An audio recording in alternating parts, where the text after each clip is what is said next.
እና ንጽጽር ውጤቱ ይሄ ነው። ጥሩ እየሰራችሁ ነው ያላችሁት። አላህ ይጨምርላችሁ። አሜን። እሺ ላይ ጨምርልህ ሰላም ነው። ቀጥል ኡስታዝ። ሰው ገብቷል።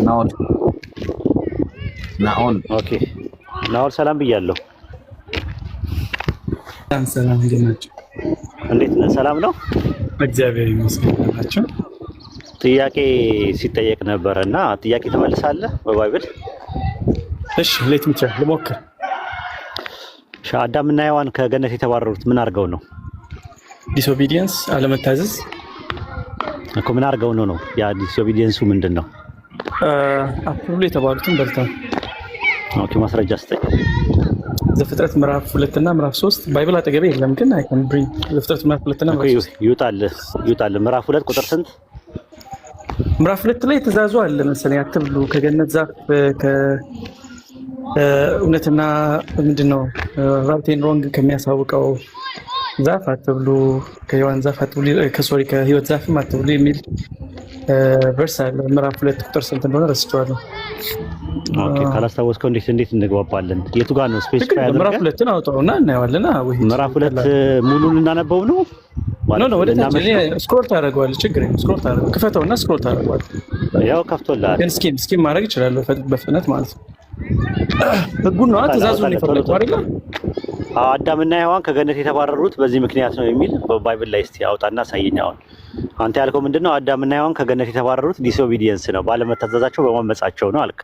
ኦኬ ጥቅስ አለው ስንል አዎ አልክ። ምንድነው? ዘፍጥረት 2 እና 3 አልክ።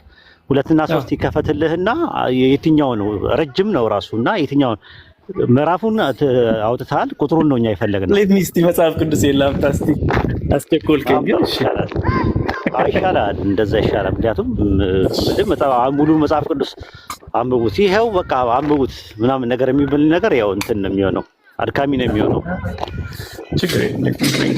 ባይብል ይዘህ በነገር ላይ ኡስታዝ ናኦል ማለት ሁለተኛው ስንቴ ማለት ነው? እሺ እንድታውቀው ብዬ ነው። አንድ ቀን አውርተን ነው ትንሽ ሊግባባ አልቻለም። ስለ አይ ቲንክ ስለ ፕሪዲስቲኔሽን ስለ ፎርኖሌጅ ምናምን ነገር ትንሽ ላወራው ሞከርኩና ማል ላይ ይደራረባል ሲያወራ፣ እንደዛ ነው። ቀጥል። ያው እያወጣልን ነው ንገረን። ችግር የለም። ለምሳሌ ቨርስ 16 መሰለኝ 16 እና 17 እናንብበው።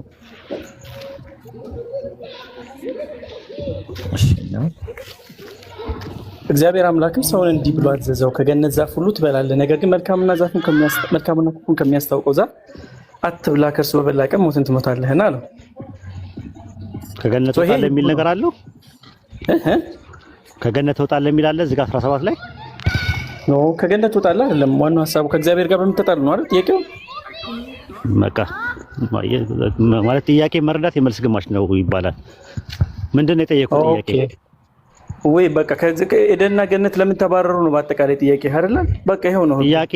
አዳምና ሐዋ ወይም ሔዋንና አዳም ከገነት የተባረሩበትን ምክንያት ምንድነው ብዬ ጥያቄ ያቀረብኩልህ። አሁን ለምን በበላቀን ከገነት የተባረረ የታለ? ስለ ገነት መባረር የታለ? 17 ነው። እዚህ ለምሳሌ እዚህ ጋርማ ምድርም ስለመረገሙ አይናገርም። ለምሳሌ ምድርም ይረግማሉ በአንተ ምክንያት አላለውም። የጠየቁ ጥያቄ አዳምና ሔዋን ከገነት የተባረሩበትን ምክንያት ንገረኝ ያልኩ፣ እስካሁን አላመጣህም። 17 ላይ እንደዛ የሚል ነገር አለው። እየነገርኩህ እኮ ነው ያለሁት። አሁን አንተ ኤክስፓንድ ምን ነው መሰከኝ 17 ላይ አለ ወይስ የለም ነው የጠየቁህ። አውራና እሺ 17 ላይ አለ ወይስ የለም ነው ጥያቄው። አይደለም እሱ መኖር አይጠበቅበትም አልኩ። ይሄ ጄነሪክ የሆነ ህግ ነው የሰጠው እግዚአብሔር። በበላቀን ሞትን አለ ወይ ነው እኮ ጥያቄ። በበላቀን ከገነት እዚህ ላይ ስለ ምድር አይናገርም። ይኸውልህ ቆይ እንዲስማኝ ስለ ምድር አይናገርም እኮ ካተናገረ ስለሚመጣው ነገር አይናገርም። ቆይ ኧረ ተረጋጋ ነው። ፍሬንድ ልትጋጭ ነው። ኧረ ልትጋጭ ነው። ቀስበል ነው። አቻኩል እንደ ጓያ ነቃ የፊት ለፊትን አትመልከት። የተጠየቀው ጥያቄ ምንድነው? ዘፍጥረት ምዕራፍ 2 ቁጥር 17 ላይ አዳምን ሲጠይቀው ምንድነው ያለው? ይሄንን ዛፍ አትብላ በበላ ቀን ትሞታለህ ነው ያለው። ከጀነት ትወጣለህ ነው ያለው 17 ላይ። ትሞታለህ ልክ ነህ። እኔ የጠየኩት ጥያቄ ምንድነው? ይቅርታ ሶሪ ከገነት ብቻ የሚወጡበትን ህግ ለምን ተናግሯል ወይ ነው እግዚአብሔር ሐሳብ ወይድ ቨርባቲም አይ በቃ ቃል በቃል ይሄንን ተናግሯል ወይ ነው ጥያቄ አይ አም ጀስት ይለፈው እንደ ኢብራሂም ክላሪፊኬሽን እየጠየቁ ነው ኢብራሂም ይለፈው እንደ ምንም እኮ ናኦል እኮ አልተመጣጠነም እንትኑ ጥያቄውና መልሱ አልተመጣጠነምና አይደለም I'm just asking you እኮ ችግር የለም አሁን ምኑ ትጠይቀኛለህ ጥያቄው እኮ እኔ ነኝ ምኑ ትጠይቀኛለህ እኮ ለክላሪፊኬሽን እየጠየቅኩ እኮ ነው ክሊር እንድታረጋው እኮ እድል እየሰጠው ነው ይሄ ጥያቄው ሳይገባ ወደ መልስ እንተመጣ ጥያቄ ምክንያቱም ጥያቄውን መረዳት የመልስ ግማሽ ነው ይባላል የጠየቁ ጥያቄ ኢብራሂም አውራው እስቲ ትንሽ ችግር ነው እንደዚህ አይነት ሰዎች ጋር ማለት በመጀመሪያ ሽታው ራሱ አላገኘውም በመጀመሪያ ጠየቅ እንዴ ግራና ያጋባ ነው ወላሂ ጥር ቤቱ ሰላም ነበር እስካሁን ድረስ ለተረጋግታ አውራ ጥያቄ የሚጠይቀን በአግባቡ ተረዳና ጥያቄውን መልስ ወላሂ እንዴ ምን ሆነ ነው የጠየቀ ጥያቄ አዳም ከገነት የወጣበትን ምክንያቱን ስጠኝ ያለ አንተ የሰጠው ደግሞ ምንድነው ሞት ስለሞት ነው እያወራ ያለው አንተ ሞትን ትሞታለህ አልጠየቀም ይሄን ሶ እባክህ ናኦልዬ ስለፈጠረ ጥያቄ ጠይቀዋል ኡስታዝ አሁንም መልሱ መልስለት ሰምተህ ከሆነ ጥያቄው አዎ ተረድቻለሁ እኮ አሁን እሱ የፈለገው ቃል በቃል እግዚአብሔር በሰጠው ህግ ላይ አዳምን ከገነት አባርሃለሁ የሚል ቃል ነው የተፈለገው እሱ ቃል የለም ቨርባቲም የለም አልኩት ከገነት አባርሃለሁ የሚል የመጀመሪያ ህግጋት አልተሰጠም የጠየቁ ጥያቄ ከገነት የተዋረረበትን ምክንያት ነው የጠየቁ የነበረው ማን ነው ኦሪት ዘፍጥረት ምዕራፍ 2 ቁጥር 17 ላይ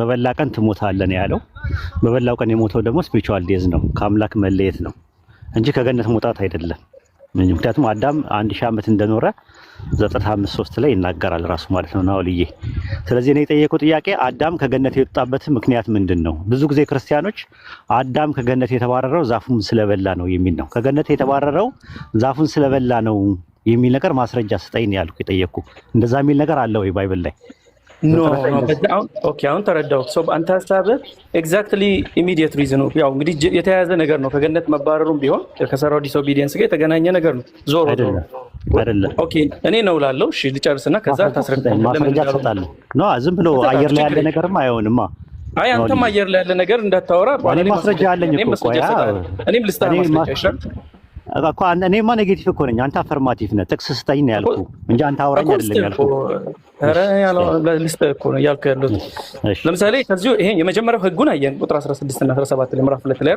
ምዕራፍ 3 ላይ ደግሞ ኮሚት የተደረገውን ስህተት እናያለን ምንም ኦብቪየስ የሆነ ስለሆነ እዛ ጋር ግን ወደ ፐኒሽመንት የተባረረበት ምክንያት ትሰጠኛለህ ምዕራፍ 3 ቁጥር ኤግዛክትሊ እሱ ልሰጥህ እኮ ነው ወይ አንተም ደግሞ መረጋጋት አለብህ ባይዘ ያውና ሆነ መረጋጋት ሳይሆን ያለ ፖይንት ነው ያልተረጋጋውማ አንተ ኧረ ገና አላወራሁም ገና ጥቅሱ ራሱ እኮ አልመዘዝኩም ማውራት አይጠበቅብህም ማብራሪያ አትጠይቅም እኔ ልስጣለሁ ምዕራፍ 3 ላይ ገብቼ ልስጣለሁ ምዕራፍ 3 እኮ እሱ ነው እኮ የምልህ ምዕራፍ 3 ቁጥር ስንት ቆይ ምዕራፍ 3 ላይ ከቁጥር 22 ጀምሮ ያለው እናንብብ ምድርን ሰውንም ምድርንም ሁሉ ከተረገሙ በኋላ ያለበትም ማለት ነው ኦኬ አንብብለት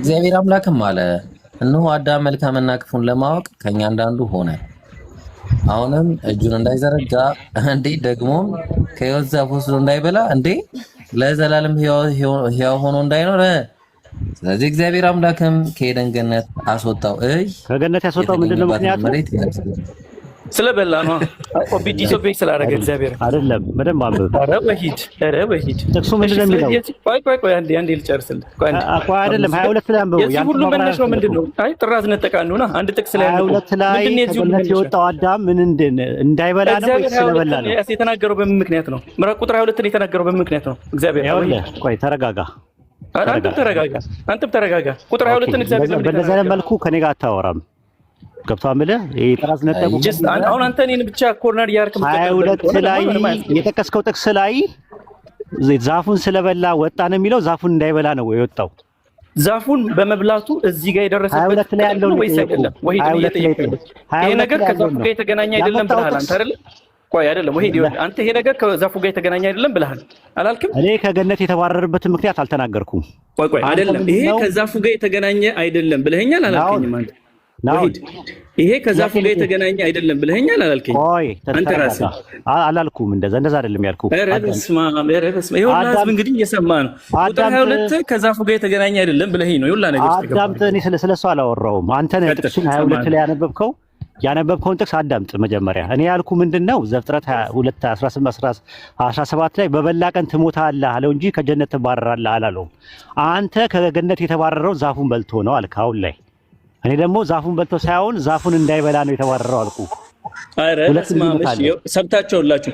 ዛፉን እንዳይበላ ነው የተባረረው እንጂ ዛፉን ስለበላ አይደለም ብሏል። እዚህ ሁላችሁ 22 ላይ አንብበው።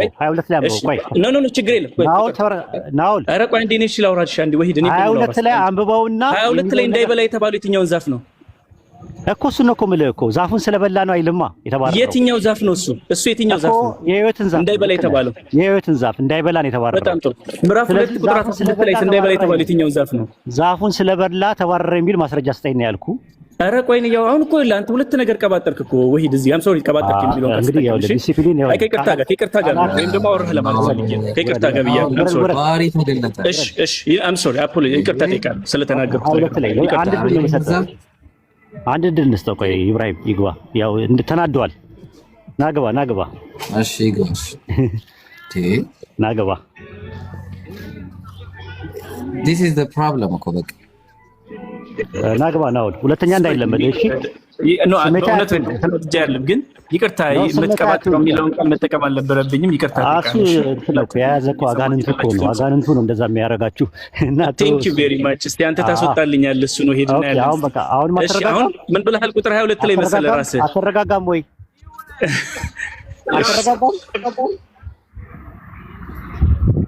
አተረጋጋም? ተናደሃል። አሁንም ተረጋጋም። እሺ ችግር የለም። እሺ ሳይኮንን ተወው፣ ችግር የለም። ወሂድ ቆይ ችግር አንተ ራስህ ተይዘሃል። አሁን ተይዘሃል። ቁጭ በልና ስማ። just sit down and ለምን ነው የምታስወርዱት? በስነስርዓት ማውራት አልፈለግም። ወደ ብሽሽቅ ገባ። ኖ ብሽሽቅ ውስጥ አልገባ። ራስህ እኮ ነው የጀመርከው እኮ ራስህን እንትን ያልከው። እኔ ምንም በስመ አብ። እስቲ እናንተም እስቲ እንስማ። እስቲ እናንተም እየሰማችሁ የተሰማማን ቢሆን በጣም አሪፍ ነው። እሺ ሚዩት አድርጋ እንዴ ሚዩት አድርግ። አዎ አሁን ተረጋጋ። ኦሪት ዘፍጥረት ምዕራፍ 22 ቁጥር 22 ላይ ያለውን አዳም ዛፉን ስለበላ ነው ከገነት የተባረረው የሚል ማስረጃ ላምጣል። ከዛ ዘፍጥረት ምዕራፍ 3 ቁጥር 22 ላይ ያለው ጥቅስ የሕይወትን ዛፍ እንዳይበላ ነው የተባረረው ነው የሚለው ወይስ አትብላ የተባለውን ዛፍ ስለበላ ነው የተባረረው ነው የሚለው? እሺ አሁን ልመልስ ይፈቀድልኛል? ባጭሩ መልስ ነው ማብራሪያ አይደለም የሚጠይቀው። በጣም ጥሩ። አሁን እዚህ ጋር የወሂድ ስህተት ሁለት አይነት ዛፎች መኖራቸውን አለየህም። አንተ ራስህ ወሂድ ሁለት አይነት ዛፎች አሉ። አለየህም። ሰው አታደናግራ። እዚህ ጋር ሁለት አይነት ዛፎች ነው ያሉት። እሱ መናገር ዛፎች ሶስት ናቸው ልንገርህ። በቃ ጥሩ። አሁን እዚህ ጋር አሁን እግዚአብሔር የተናገረው እኔ ደግሞ ላውራ እድል እኮ አልሰጠኝም እኮ። የጠየቅኩህን ጥያቄ መልስ። እኔም ላውራ እንጂ እኔም ልመልስልህ። ኢብራሂም እንዴት ነው የልጅ እንዴ? ጠየቅኝ አይደል? ልመልስልህ ነው ማለት ጥያቄ ጠየቅኩህ። ሁለት ነው ዳይኮቶማይዝ አድርገን የጠየቅኩህ። ያሳዝናል። ናውል ሊያወርዱ ነው እንግዲህ ምንም ማድረግ አይቻልም። ጥያቄ ጠየቅኩህ። ሁለት ነው የጠየቅኩህ ዳይኮቶማይዝ አድርጌ። አዳምና ሔዋን ከጀነት የተባረሩት ዛፉን ስለበሉ ነው አልክ። አዎ አትብሉ የተባሉትን ዛፍ ስለበሉ ከጀነት ተባረሩ የሚል ማስረጃ ስጠኛውን። እሺ ይሄው ኮንቴክስቱን እንየው አልኩህ እኮ the whole context እኮ አምጣ ጥቅስ። እሺ ናው ባላ ይዣለሁ። ተረጋጋ አንዴ። እሺ በደንብ ጥሩ። ይሄው ሁላችንም እንግዲህ እየሰማን ቁጥር ስንት ላይ? ኧረ ቆይ እሺ እስቲ አንዴ ቆይ እሺ አሁን ደግሞ እኔ እንዳወራ ድል ስጠኝ። ጥሩ ነው ታፈጥተኛለህ። ችግር የለም። ቆይ አንዴ ልንገርህ ሲለው ቁጥር ተሳምራ እሺ ቆይ ምዕራፍ 2 ቁጥር 16 እና 17 ሁላችሁም ሰምታችኋል። አትብሉ ከገነት ዛፍ ውስጥ ካለ ሁሉ ብላ። ነገር ግን ሰምታችኋል ሁላችሁ። አንዴ ሚዩት አድርግና አንተ ተክስነ የተባልከው ዶንት ሚዩት ሚ ኖ ኢፍ ዩ ሃቭ አ ጉድ ግራውንድ ዶንት ሚዩት ሚ። አንተም 5 ደቂቃ አውራ እኮ አንተ ቢሆን 3 ደቂቃ አውራልኩ። ከዛኔ ደቂቃ አውራለ። እኔ አንድ ድል ስቴ አውል እንዴ ማስኪኝ ዩ ምን ሆነ ነው? አንደኛ ትሳደባለህ። ስትሳደቡላ ነበር። ኧረ እኔ አልተሳደብኩም። ምን ብዬ ተሳደብኩ? ቀባጣሪ ምን ተሳደብኩ? አሁን ደግሞ ተረጋጋ። እኔ አልተሳደብኩም። እሺ በቃ ውረድ። በቃ ታች ውረድና አንተ በል በቃ ማለት ነው። ትምህርት አገዝ ታዲያ ሰውን ሰማትሰሙ ከሆነ አይ መረጋጋት። ጥቅስ አምጣ ስትባል ሌላ ነገር ነው፣ ማብራሪያ ነው የምትሰጠው አንተ። ጥቅስን እኛ የፈለግነው ለአንዴና ለመጨረሻ ጊዜ አንድ እድል እሰጥሃለሁ፣ እንዳትናደድ። አሁን ምንድነው ያለው ናኦል? አዳምና ሔዋን ከገነት የተባረሩት ዛፉን ስለበሉ ነው፣ አትብሉ የተባሉት ዛፍ ስለበሉ ነው አለ። ማስረጃ ያመጣል። ጥቅስ ነው የሚሰጠን። አሁን ሲገባ አስገባው ደስ ያለህና ቁጥር አሳይ። ግን እባክህ እንትን ነው የምታረገው እና ደግሞ እንትን አትበል። ኢሞሽናል ዳሜጅ አያጥቃ። ደግሞ አትበሳጭ። እስቲ ፕሊዝ አንዴ ፔዳ ናግረው ኡስታዝ ናውል እየተበሳጨው አይደለም ወይ ዳህብ እኔ ናውራኝ ውስጥ ነኝ። አንዴ እዚህ ጋር አንድ ጊዜ ናውል በመጀመሪያ ደረጃ እዚህ ጋር ወርና ፋይቲንግ ነው ፋይት አይደለም እያደረግን ያለ ነው። ሰው ምንድነው ቀለል አድርገህ የጠየቀን ጥያቄ መልስለት። የጠየቀ ጥያቄ በጣም ሲምፕል ነው። ከዛ በኋላ ደግሞ እሱ ዝም ሲል ከዛ ደግሞ ታወራለህ። ጥያቄው የስ ኦር ኖ ከሆነ የስ ኦር ኖ መልስለት።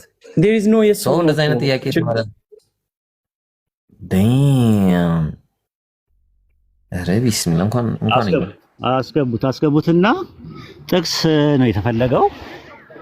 ያመጣው ጥቅስ ራሱን የሚመታው ነገር ነው። ሲያየው ነው ከዛ በኋላ ወደ ስድብ የገባው። ለአንዴና ለመጨረሻ ጊዜ ሶስተኛ እድል ይሰጥህና ከዛ በኋላ ማታዳምጥ ከሆነ ያው ታች ወርደህ ታፕ ታደርጋለህ ኢንሻአላህ። እሺ ኢብሮ ሰምቻለሁ። ቴንክ ዩ። የጠየቀኝ ጥያቄ የሁላችሁም እንግዲህ አሁን ጥያቄውን ነው መደግመልህ ወሂድ። እሺ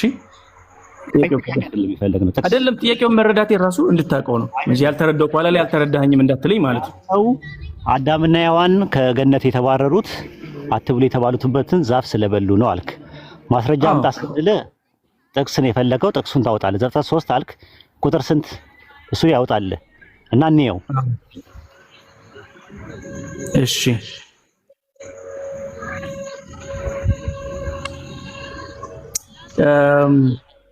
ቁጥር 11 ላይ ምን ይላል? አንብብለት። አሁን ሁለት ሶስት ጥቅሶች ነው የምሰጥህ። እሺ አንድ ባንድ ነው የምናየው። ቁጥር ስንት? ምዕራፍ 3 ቁጥር 2 ላይ ምዕራፍ 3 ቁጥር 2 ላይ ኦኬ። ምዕራፍ 3 ቁጥር 2 ላይ አንብብለት። ኦኬ። ሴቲቱም ለእባቡ አለችው በገነት ካለው ዛፍ ፍሬ እንበላለን። ካለው ዛፍ ፍሬ እንበላለን። ይቅርታ። ነገር ግን በገነት መካከል ካለው ከዛፉ ፍሬ እግዚአብሔርም አለ እንዳትሞቱ ከእርሱ አትብሉ አትንኩትም አለ ይላል። ስለዚህ የትኛው ዛፍ ነች እሱ? ሂድ የተከለከለ መልካምና ክፉ የሚያስታውቀው ዛፍ። ቴንክ ዩ ቬሪ ማች። አሁን ደግሞ ቁጥር 11 ላይ ሂድልኝ። ኦኬ። እዚህ ላይ አሁን መጀመሪያ እንጨርሳ። እዚህ ጋር እና እንደምደም እዚህ ጋር አዳምና ሔዋን ከገነት የተባረሩት መልካምና ክፉን የሚያስታውቀውን ዛፍ ስለበሉ ነው ይላል። እዚህ ጋር ነው ይላል። ቨርባቲም ነው የፈለኩ ቃል በቃል ይላል ነው። 3 ላይ ይኸውልህ የትኛውን ነው የበሉት አልኩ። እዚህ ጋር ለምሳሌ የትኛውን በሉ? አዳምና ሔዋን የትኛውን የበሉት? ተነጋግረናል። ይሄንን ዛፍ ስለበሉ ነው የትኛውን የበሉት? ሂድ እሱን እንመልስ። የትኛውን ነው የበሉት? ቆይ አንዴ። የበሉ ዛፍ ግልጽ ነው እኮ እዛ ላይ ጥቅሱ ላይ የሚናገራል። ንገረና የትኛው ነው? ግልጽ ከሆነ ንገረና። 3 አይነት ዛፍ አለ።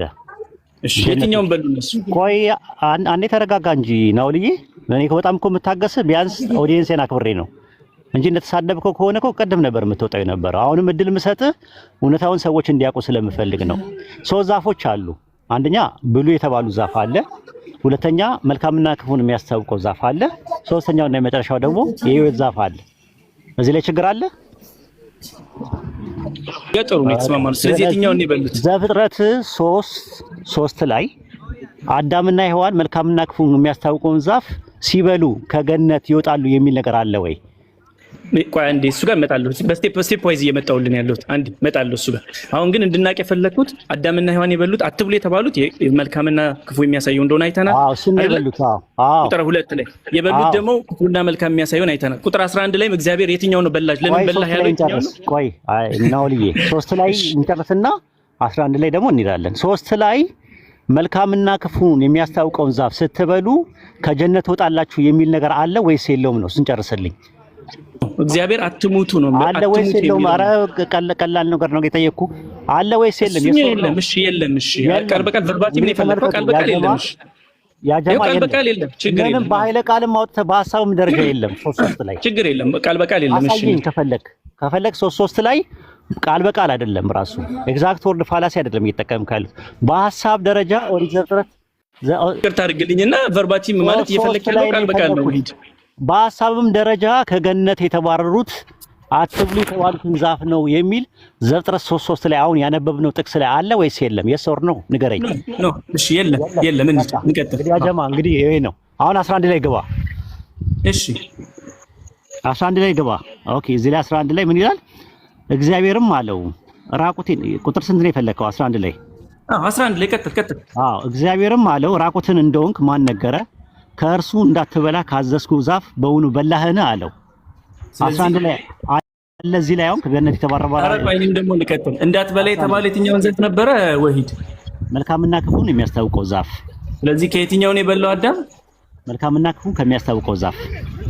ቴንክ ዩ። አሁን ለኔን ሀሳብ ጨርሻለሁ ማለት ነው። 11 ላይ አዳምና ሔዋን የተባረሩት መልካምና ክፉ የሚያስታውቀውን ዛፍ ስለበሉ ነው የሚል አለ 11 ላይ። ወደ ታች ወረድ እንጂ ከዛ በኋላ በምን ምክንያት ነው እኔ ጥቅስ የምታመጣውን ጥቅስ አሁን እንግዲህ ቨርባቲም አልፈልግም ቃል በቃል አልፈልግም ብለኸኛል አይደል? ወይ ጥቅሱ ላይ አለ በሐሳብ ደረጃ ሁላ አለ ወይ ነው የጠየቁ። ቃል በቃል አይሁን። አዎ አለ። ቀጥታ ወደ 11 ላይ አሳየኝ፣ አውጣና አሳየኝ። አሳያለሁ 11 ላይ ብቻ ሳይሆን ተያይዞ ከታች በሙሉ እስከ 22 ድረስ ላይ እኮ ነው የተጠቀሰው። እኔ ጥቅስ ነው የምፈልገው እንዳለ ሙሉን አይደለም። እሺ ችግር የለም። ለምን ነው አይደለም? ወሂድ አንዴ ቆይ፣ አንተ ስለማለት ትንሽ ታውቃለህ አይደል? አንዴ ተረጋጋ። መንፈሳዊ ነገር ነው የምናወራው እኮ መንፈሳዊ ነው የምናወራው። አረ ኮንቴክስቱ ምንድን ነው?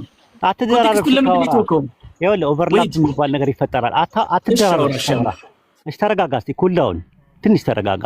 ናውልዬ አይዞህ 11 ላይ ኤግዛክት ወርድ ፋላሲ አይደለም የተጠቀምኩት። ቃል በቃል አምጣ አላልኩም።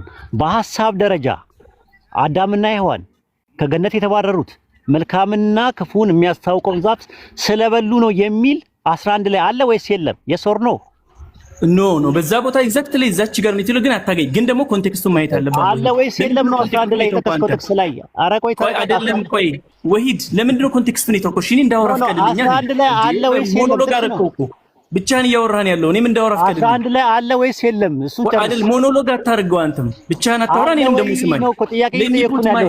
የኔን አርጊውመንት ላቅርባ እንዴ እያወራሁ እኮ ነው ያሉት፣ የመለስኩ ነው ያሉት። 11 ላይ አለ ወይስ የለም? ሙሉ ኮንቴክስቱን አንብብ ወሂድ። ለምንድን ነው ሙሉ ኮንቴክስቱን አለ ወይስ የለም? ምዕራፍ 11 እስከ 22 ለምንድን ነው የምትዘለው? ለምን አንድ ቁጥር ብቻ ታወጣለህ? አንተ ነህ ጥቅስ እኮ የጠቀስከው አንተ ማስረጃ ብለህ ያመጣው። እኔማ ሙሉን ነው የምሄደው። ከፈለክ ይኸውልህ ከቁጥር 1 ጀምሬ ሙሉን እስከ 24 ድረስ እወጣለሁ። እንዴት ነው የምንግባባው? ለምንድን ነው የማንግባባው? ማለት ኮንቴክስት ተረጋጋና አንድ ጥቅስ ስጠኝ ነው ያልኩህ። አንድ ጥቅስ እያየህ ነው። አንዴ ወሂድ አንድ ጥቂት ኮንቴክስት ማተር ያደርጋል ነስ ያደርጋል ያስፈልጋል። ኮንቴክስቹዋል አፕሮች አሪፍ ነው፣ ችግር የለብኝም። ታዲያ ኮንቴክስት እንዴት ነው? አንተ ቆይ አንተ ተማርኩ የምትጥስ ሌላ ሰው ቢሆን እሺ፣ የተማረው ሰው እንዴት ነው ኮንቴክስት በስርዓት ትሪት የሚያደርገው? አታድርግ። ቱ ዘ ፖይንት ማውራት አይደለም። አንተ ተምረሃል ነው ሌላ ሰው ቢሆን ችግር የለም እኮ ወሂድ ተረጋጋ እስቲ አንዴ። ስለዚህ ኮንቴክስቱን እንሂድና እናንተ ወስጥ ወደ ከየት ነው ትእዛዝ የመጣው? አዳማጭ አለ ታች አለ። ትልቅ ሰው ነህ፣ እሱም ትልቅ ነው እኮ። ግን ይኸውልህ አሁን ስማኝ፣ አንተ ኮንቴክስቱን በደንብ ማሰብ አለብህ። ቢያንስ 16 ዓመት ያልፋል እርግጠኛ ነኝ። 18 19 ያለው በሰናል አናርገው ብላለህ። እሺ ይቀር ወደ ኮንቴክስት እንሂድ፣ ወደ ሀሳቡን 11 ላይ አለ ወይስ የለም? ጨርስ እሱን ችግር የለም። 11 ላይ የለም፣ ግን ሁላችሁም እንድታውቁ ፈልገው ኮንቴክስቱ የተያያዘ ናውል የለም ብሏል። ተረጋጋ እንጂ ምንድን ነው እንዴ? ትልቅ ሰው አይደለ እንዴ? አይደለማ አይደለም። ይሄ የሚያሳዝን ነው። የለም አለ ወይስ የለም? ይችን ብቻ ተመልስ አለ። ይኸውልህ አሁን ሙሉን አንብብ እኮ ነው። ከ11 ላይ የተባረሩበት መልካምና ክፉን የሚያስታውቀውን ዛፍ አትብሉ የተባሉትን ዛፍ ስለበሉ ነው የሚል አለ ወይስ የለም? በሐሳብ ደረጃ ወሂድ እግዚአብሔር እኮ ንግግሩን አልጨረሰው። አንተ እኮ አንድ ቨርስ ነው ያዝከው እኮ። ኧረ እባክህ ተው ወሂድ። 11 ላይ እኮ ያልኩህ አንተ እኮ ነው የመራህ። አንተ ለራስህ እንኳን ሐቀኛውን እስቲ በስርዓት ትሪት አድርገው። ቴክስት ቆይ ኢብራሂም በስርዓት ለምን ትሪት አታደርገውም? ቴክስት እንደዚህ ቁርአን አንድ ሰው አንድ አያ ቢያወጣብህ ደስ ይልሃል? ቅዳሜ ነው ዛሬ፣ ቅዳሜ ነው ቢያወራብህ ኮንቴክስቱን አታይ። ቆይ ቅዳሜ ነው ዛሬ እረዳለሁ፣ ቅዳሜ ነው ችግር የለውም እረዳለሁ። አሁን ምን ታደርጋለህ መሰለህ?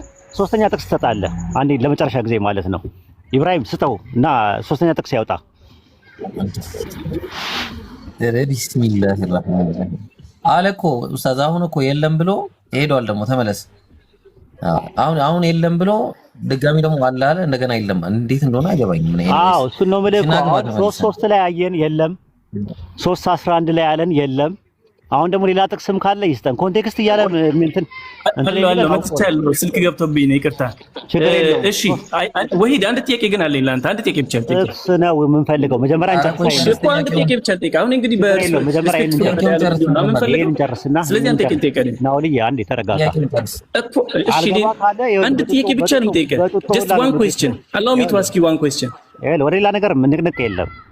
ኖ ወደ በእውነት ነው ሌላ ነገር አይደለም። ግን አንድ ጥያቄ ነው የምጠይቀው፣ ኮንቴክስት ያስፈልጋል ወይስ አያስፈልግም? when you interpret አንድ ነገር አንድ የመጽሐፍ ቅዱስን ቦታ ወይም ቁርአንም ሊሆን ይችላል፣ ኮንቴክስት ያስፈልጋል ወይስ አያስፈልግም?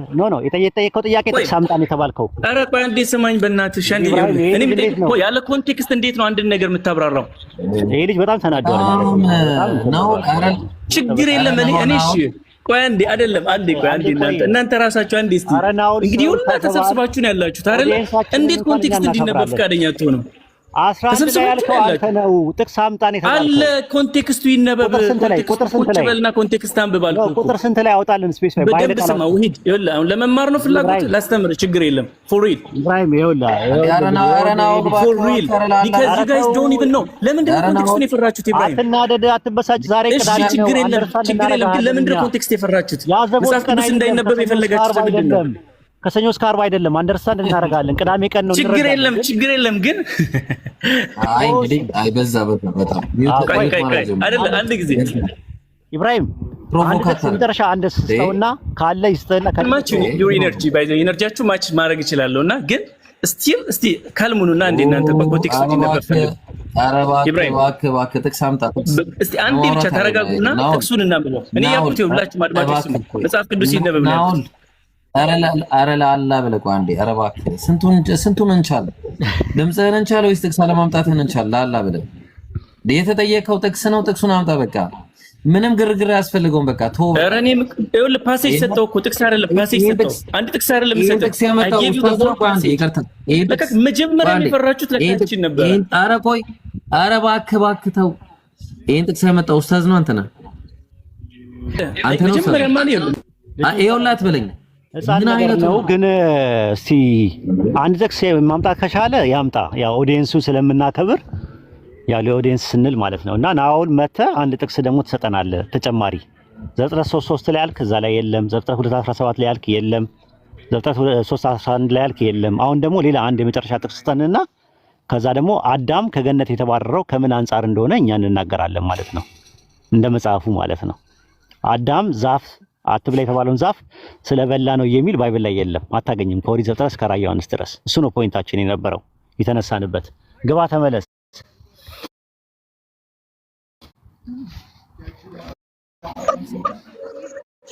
እሺ እኔ ጥቅስ አንድ ሰከንድ ተረጋጋ። እስቲ ሻይና ልበል እኔ በእኔ ወጪ። ቴንክ ዩ። መቼ ነው የምትጋብዘኝ? የፈለከው ጊዜ። ስለዚህ ተረጋጋ። እሺ አመሰግናለሁ። ግን እኔ የምሰጥህ ጥቅስ ሳይሆን ፓሴጅ ነው የምሰጥህ። ኮንቴክስት ሰጣለሁ። ይቻላል? ከኢብራሂም ጋር ታወራ። ፓሴጅ ይቻላል? ወሂድ ችግር የለውም። ጥቅስ አንድ ጥቅስ ተጠንና ከዛ አይ አንድ ጥቅስ ሳይሆን እኔ ፓሴጅ ነው የምሰጥህ። ምንባብ ነው የምሰጥህ። ይቻላል? ምንባብ መስጠት? እሺ ይቻላል? ቴንክ ዩ። ስለዚህ እኔ የምሰጥህ ከቁጥር 11 ጀምሮ እስከ 24 ድረስ ነው እኮ። ስንት ደቂቃ እንስጥ ናውልዬ? ኧረ መጽሐፍ ቅዱስ ነው የሚነበበው። እኔ እኮ አላወራም እኮ። ለአንተ እድሉን እንስጥ። ስንት ደቂቃ እንስጥ? እሺ አውራ። እሺ ደስ ይበልህ። እኔ አላወራም። መጽሐፍ ቅዱስ ይነበብ። ከፈለጋችሁ እናንተ አንብቡ ነው ያልኩት። እኔ ወደ እኔ አታምጣው። ችግር የለም። እኔ ጥቅሱ ይነበብ ከቁጥር 11 ከቁጥር 10 ጀምራችሁ እስከ 24 ድረስ ያለው ይነበብ። ሰሚው ይፈርዳል። ከ10 እስከ 24 ድረስ አንተ ራስህ አንብብ፣ ያወጣልሃል። እሺ ናውል ችግር የለም። አውጣለት። ይሄው እግዚአብሔርም አለው። እሺ ቴንክ ዩ አመሰግናለሁ። እግዚአብሔርም አለው ራቁትህን እንደሆነ ማን ነገር? ከእርሱ እንዳትበላ ካዘዝኩ ዛፍ በውኑ በላህን አለው። ይሄ መልካምና እውነቱን የሚያሳውቅ ነው። ተነጋግረናል፣ አልፈነዋል። እሺ አዳምም አለ ከኔ ጋር እንድትሆን የሰጠኝ ሴት እርሷ ከዛፉ ሰጠች። የትኛው ዛፍ? መልካምና እውቀት የሚያሳየው። እግዚአብሔር አምላክ ሴቱን ይህን ያደረግሽው ምንድን ነው አላት። ሴቲቱም አለች እባብ አሳተኝና በላው አለች። እግዚአብሔር አምላክም እባቡን አለው ይህን ስላደረግክ ምንድን ነው ያደረገው? አሳታቸው እንዲበሉ አደረጋቸው። ከእንስሳት ከምድር አራዊትም ሁሉ ተለይተህ አንተ የተረገምክ ትሆናለህ፣ በሆድም ትሄዳለህ፣ አፈርንም በሕይወት ዘመን ሁሉ ትበላለህ። በአንተና በሴቲቱ መካከል በዘርህና በዘሯ መካከል ጠላትነትን አደርጋለሁ። እርሱ ራስን ይቀጠቅጣል፣ አንተም ሰኮናውን ትቀጠቅጣለህ። ለሴቲቱም አለ በጸነስሽ ጊዜ ጭንቅሽን አበዛለሁ፣ በጭንቅ ትወልጃለሽ፣ ፈቃድሽም ወደ ባልሽ ይሆናል፣ እርሱም ገዥሽ ይሆናል። አዳምንም አሉ የሚስትህን ቃል ሰምተሃልና ከእርሱ እንዳትበላ ካዘዝኩም ዛፍ በልተሃልና ምድር ከአንተ የተነሳ የተረገመች ትሁን። በሕይወት ዘመንም ሁሉ ከድካም ከእርሷ ትበላለህ። እሾህና ሜኬላን ታበቅልብሃለች፣ የምድርን ቡቃያ ትበላለህ። ወደ መጣበት መሬት እስክትመለስ ድረስ በፊትህ ወዝ እንጀራን ትበላለህ፣ አፈር ነህና ወደ አፈርም ትመለሳለህ። አዳምም ለሚስቱ ሔዋን ብሎ ስም አወጣ፣ የሕያዋን ሁሉ እናት ናትና። እግዚአብሔር አምላክም ለአዳምና ለሚስቱ ወደታችን አውርደው ለእግዚአብሔር አምላክም ለአዳምና ለሚስቱ እሺ ከኔ ላንብበው እሺ እግዚአብሔር አምላክም ይቅርታ ከተብ ለአዳምና ለሚስቱ የቱ ጋር ነበርኩኝ ያለሁት ይቅርታ ወደዚህ ሲዞር እንትን አለብኝ ከዚህ ጀምር እግዚአብሔር አምላክም ማለት ነው ከዚህ ለአዳምና ለሚስቱ የቁርበትን ልብስ አለበሳቸው እግዚአብሔር አምላክም ማለት ነው አዳም መልካምና ክፉን ለማወቅ ከኛ እንዳንሆነ ለምን መልካምና ክፉን የሚያሳውቀው ዛፍ ስለበላ አሁንም እጁን እንዳይዘረጋ ደግሞም ከሕይወት ዛፍ ወስዶ እንዳይበላ ለምን ደግሞ ለዘላለም ሆኖ እንዳይኖር ስለዚህ እግዚአብሔር አምላክ ከኤደን ገነት አስወጣው የተገኘባትን መሬት ያርስ ዘንድ ስለበላ ሕይወት መልካምና ስለበላ መጀመሪያ ላይ ይዛጋ መልካምና ክፉን ለማወቅ ከኛ እንዴት ነው እንዲሆነው መልካምና ክፉን የሚያውቀውን ዛፍ ስለበላ እሺ ስለዚህ ልጨርስለት ችግር የለም ጨርስና አንተ ታወራለህ ጨርሳለሁ ስለዚህ እግዚአብሔር አምላክ ከኤደን ገነት አስወጣው የተገኘበትን መሬት ያርስ ዘንድ አረ ናውል ቀስል ቁጥር 24 ላይ ነው ያለው አረ 2 ደቂቃ አልቆባሃል ለምን አትረጋጋም ናውል ኦኬ አላወኩም ሰዓቱን እያየሁ አልነበረም ሶሪ 2 ደቂቃ ተሰጥቷል እዛ ላይ ካለው ጥቅስ ላይ አውጥተህ የኮንቴክስት አልከን አዳማጭም ስላለ አንተም ደግሞ ተበሳይተህ እንዳትወጣ እንዳትናደድ ስለፈለግን እድሉን ሰጠን በ2 ደቂቃ ውስጥ 1 ደቂቃ እንጨምርልህና አዳምና ሔዋን ከገነት የተባረሩት አትብሉ የተባሉበትን መልካምና ክፉ የሚያስታውቅ ዛፍ ስለበሉ ነው የሚለውን ከኦሪት ዘፍጥረት ምዕራፍ 3 ከቁጥር 10 እስከ 24 ድረስ በኃይለ ቃል አንዱን አውጥተህ አሳየን ይሄው ቴንክ ዩ አመሰግናለሁ ሌት ሚ ሾው ዩ አንድ ደቂቃ ብቻ ነው የምፈልገው እንዳየነው ምዕራፍ 2 ያዙልኝ ደቂቃ እሺ ምዕራፍ 2 ቁጥር 16 እና 17 ላይ እንዳየነው እግዚአብሔር ለአዳምና ለሔዋን አንድ ሕግ ሰጣቸው ምን አለ በኤደን ዛፍ ካለው ሁሉ ብሉ ነገር ግን መልካምንና ክፉን ከሚያሳውቀው ዛፍ እንዳትበሉ ብሎ እግዚአብሔር ነገራቸው ኮንቴክስቱ መልካምና ክፉን የሚያሳውቅ ዛፍ ነው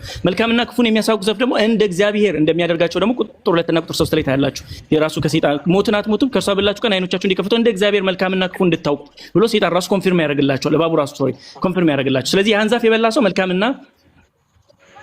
መልካምና ክፉን ያውቃል ማለት ያቺ ከዛች ዛፍ ፍሬ የበላ ሰው ማለት ስለዚህ እግዚአብሔርም ያንን ኮንፊርም ያደርግላችሁ ቁጥር 22 ላይ ያን ዛፍ ስለበሉ ከኤደን ገነት እንደተባረሩ ይልጫል አንዴ ካጨረሰ አንዴ ካው አለቀ አንተ ፓርት በዚህ ፍጥነት እያወሩ ማይ ጉድነስ ቁጥር 22 ላይ ችብ ይልጨርስሽ እሺ 30 ሰከንድ ስለዚህ ቁጥር 22 ላይ ምን እንደሚለው እግዚአብሔር አምላክ ማለት እነሆ አዳም መልካምና ክፉን ለማወቅ ከኛ አንዱ ሆነ ስለዚህ አዳም የተባረከ ከዛ በኋላ ከኤደን ገነት ያባረረበት ምክንያት ይናገራል እግዚአብሔር ከዛ ግን ምን ሆነ ከኛ እንዳንዱ ሆነ መልካምና ክፉን ለማወቅ ምን ሆነ ከኛ እንዳንዱ ሆነ መንደርደሪያው ምክንያት ያለው እዚህ ጋር ነው ይሄን ዛፍ በመብላቱ ነው መልካምና ክፉን የሚያሳውቁ ዛፍ ማለት ከዛ በኋላ አሁንም ደግሞ ድጋሜ ገብቶ ወደ ኤደን ገነት ተመልሶ እንዳይገባ እሺ ቴንክ ዩ ጨርሻለሁ እሺ እዚህ ጥያ አሁን ይኸውልህ እድሉን የሰጠንህ አንደኛ አዳማጭም ስለምናከብር ነው አንደኛ ሁለተኛ ነገር ደግሞ አንተ ራስህ እንደ ሰው ሆነ በደንብ በስነ ስርዓት መነጋገር እንደምትችል ልናስተምር ስለፈለግን ነው ኦሪት ዘፍጥረት ምዕራፍ 3 ከቁጥር 11 እስከ 24 ድረስ ባለው ጥቅስ ውስጥ አዳም ከገነት የተባረረው መልካምና ክፉን የሚያስታውቅ ዛፍ ወይም የተከለከለውን አትብላ የተባለውን ዛፍ በልቶ ነው የሚለውን በኃይለ ቃል አውጥተህ ታሳየን አንድ ጥቅስ አንድ ቨርስ ነው የምንፈልገው ቁጥር 22 እሺ ቁጥር 22 እናንብበው እኔ ላንብብልህ እግዚአብሔር አምላክም አለ አዳም መልካምና ክፉን ለማወቅ ከኛ እንዳንሆነ ደግሞ ከሕይወት ዛፍ ወስዶ እንዳይበላ ለዘላለም ሕያው ሆኖ እንዳይኖር አለ አየህ እንዳይበላ ነው እንጂ ስለበላ አይደለም የሚለው እንዳይበላ አለ ደርደራ ሐሳብ ምንድነው ወሂድ ምንድነው ደርደራ ሐሳብስ ምንድነው እነግርሃለሁ እኔ እድሉን ስሰጠኝ ደግሞ እነግርሃለሁ እንትኑ ላይ 22 ላይ እንደዛ የሚል ነገር የለውም ዘፍጥረት 3:22 ላይ አዳም መልካምና ክፉን ለማወቅ ከኛ እንዳንሆነ ካለ በኋላ ምን አለ እንዲህም ሆነ አሁንም እጁን ዘርግቶ ከሕይወት ዛፍ እንዳይበላ ለዘላለም ሕያው ሆኖ እንዳይኖር ስለዚህ አለ ዜርፎር ምክንያት እግዚአብሔር አምላክ ከኤደን ገነት አስወጣዋል ከኤደን ገነት የወጣው የሕይወትን ዛፍ እንዳይበላ እንጂ መልካምና ክፉን ዛፍ ስለበላ አይደለም መልካምና ክፉን የሚያስታውቀውን ዛፍ ስለበላ የሚለውን በኃይለ ቃል አውጥተህ ታሳየኝ አሁንም በጣም ጥሩ እኔ ደግሞ አንተን እዚሁ ጋር በጥያቄ መመልስልህ መልስ ምን መሰለህ መልካምና ክፉን ዛፍ መልካምና ክፉን የሚያሳውቀውን ዛፍ መብላቱ ከዛ በኋላ ለመውጣቱ ምንም ኮንትሪቢዩሽን የለውም የጠየቁት ጥያቄ የለውም አዎ እኔም የምመልስልህ ጥያቄ ነው መልካምና ክፉን ዛፍ የመብላቱ ለመውጣቱ ኮንትሪቢዩሽን የለውም እኔ ተራው ሲደርስ ስለዚህ ጥያቄ ካለ ደግሞ እንደዚህ እየተነጋገርን ነው ጥሩ ነው ስለዚህ አንተ የምትለው መልካምና ክፉን ዛፍ መብላቱ ምንም አይነት ትርጉም የለውም ነበር የምትለው አይደል መልካምና ከገነት የወጣበት ምክንያት ስለዚህ ከገነት ለመውጣቱ መልካምና ክፉን ዛፍ መብላቱ መልካምና ክፉ የሚያሳውቀው ዛፍ ሮል አለ ወይስ የለም? በበላ ቀን ትሞታለህ ነው የሚለው። ሮል አለ ወይስ የለም? የጠየቁት ጥያቄ አንድ ጥያቄ ነው። ወሂድ ከገነት ለመውጣቱ ለምን ነው ያላስወጣው? ሳይበላ በፊት ለምን ያስወጣው? የለውም ዘፍጥረት ይኸውልህ፣ ሳይበላ በፊት ለምን ያስወጣው ነበር? ቆይ እንጂ ተረጋጋ እንጂ ናውልዬ። እሺ የጠበቅኩ ነው። እቺ መልስልኝ እንዴ። በጣም እኮ ኢሞሽናል ዳሜጅ ውስጥ ነው እንትን ያለኸው። ምንም ችግር የለም። ዩ አር ጉድ። ዘፍጥረት 2:17 ላይ በበላ ቀን ትሞታለህ አለው። በበላ ቀን ከገነት ትባረራለህ አለው። በጣም ጥሩ። እኔ ደግሞ ልሽልሃለሁ። መልካምና ክፉን ማወቁ ያቺን ዛፍ መብላቱ ኮንትሪቢዩሽን አለ ወይስ የለውም? ይሄን መልስ። መልስ። ይሄን መልስ። ጥያቄው የጠየኩ አለ ወይ? የስ ኦር ኖ? የስ ኦር ኖ ነው ካንተ የምጠብቀው። ወይድ እኔ እኮ ጠይቄ እኮ ነበር። እኔ አይ በቃ እኮ እሱ ከዛ በኋላ አያይዤ ነው መልስልኝ። አንተ እኔ ጠይቄ ብቻ መልስልኝ። ኮንትሪቢዩሽን አለ ወይስ የለውም? ወይድ ፈርታል ጥያቄውን የኔ ጠይቄ። ኧረ ችግር የለም። አንተ ጎበዝ ነህ፣ እኔ ፈሪ ነኝ። አንተ ጎበዝ ነህ፣ ችግር የለም። ወይድ አዳምና ሔዋን ያንን ዛፍ መብላታቸው ከገነት ለመባረራቸው ኮንትሪቢዩሽን አለ ወይስ የለውም? ወይወለ በጣም እድሉን ሰጠን። የጠየቅኩህ አንድ ጥያቄ ነው ወሂድ። በጣም እድሉን የሰጠንህ። ስለዚህ መልስ የለህም ማለት ነው። you don't have an answer። ኧረ ተረጋጋ። እሺ እጠብቅሃለሁ። መረጋጋት አችልም።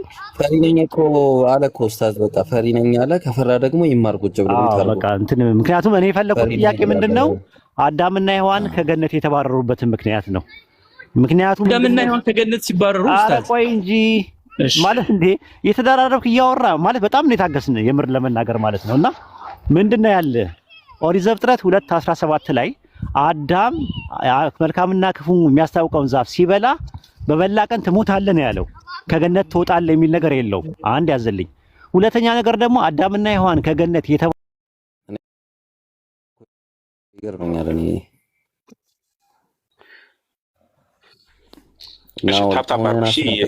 ታፕ 1 ሚሊዮን መግባት አለበት። ኡስታዝ ወሂድ አዲስ ቪዲዮ ለቋል።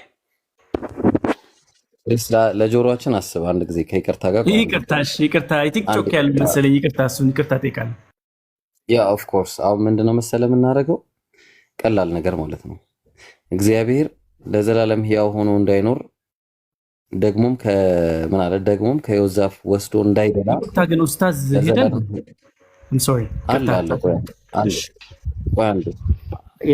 ኦኬ አለው መጥቻለሁ። ኢብራሂም ቀጥሉ። ምንድነው የፈለግነው ፖይንት? ናውል የፈለግነው ፖይንት አሁን ምንድነው ፈርታል ምናምን ነገር የሚለውን ነገር ቶና ተረጋግተን ማለት ነው። አሁን ህዝብ እያዳመጠ ነው። ኦዲየንስን አክብር። ክርስቲያኖችም አሉ፣ ሙስሊሞችም አሉ፣ ታች ያሉ ሰዎችም ስላሉ አክብር።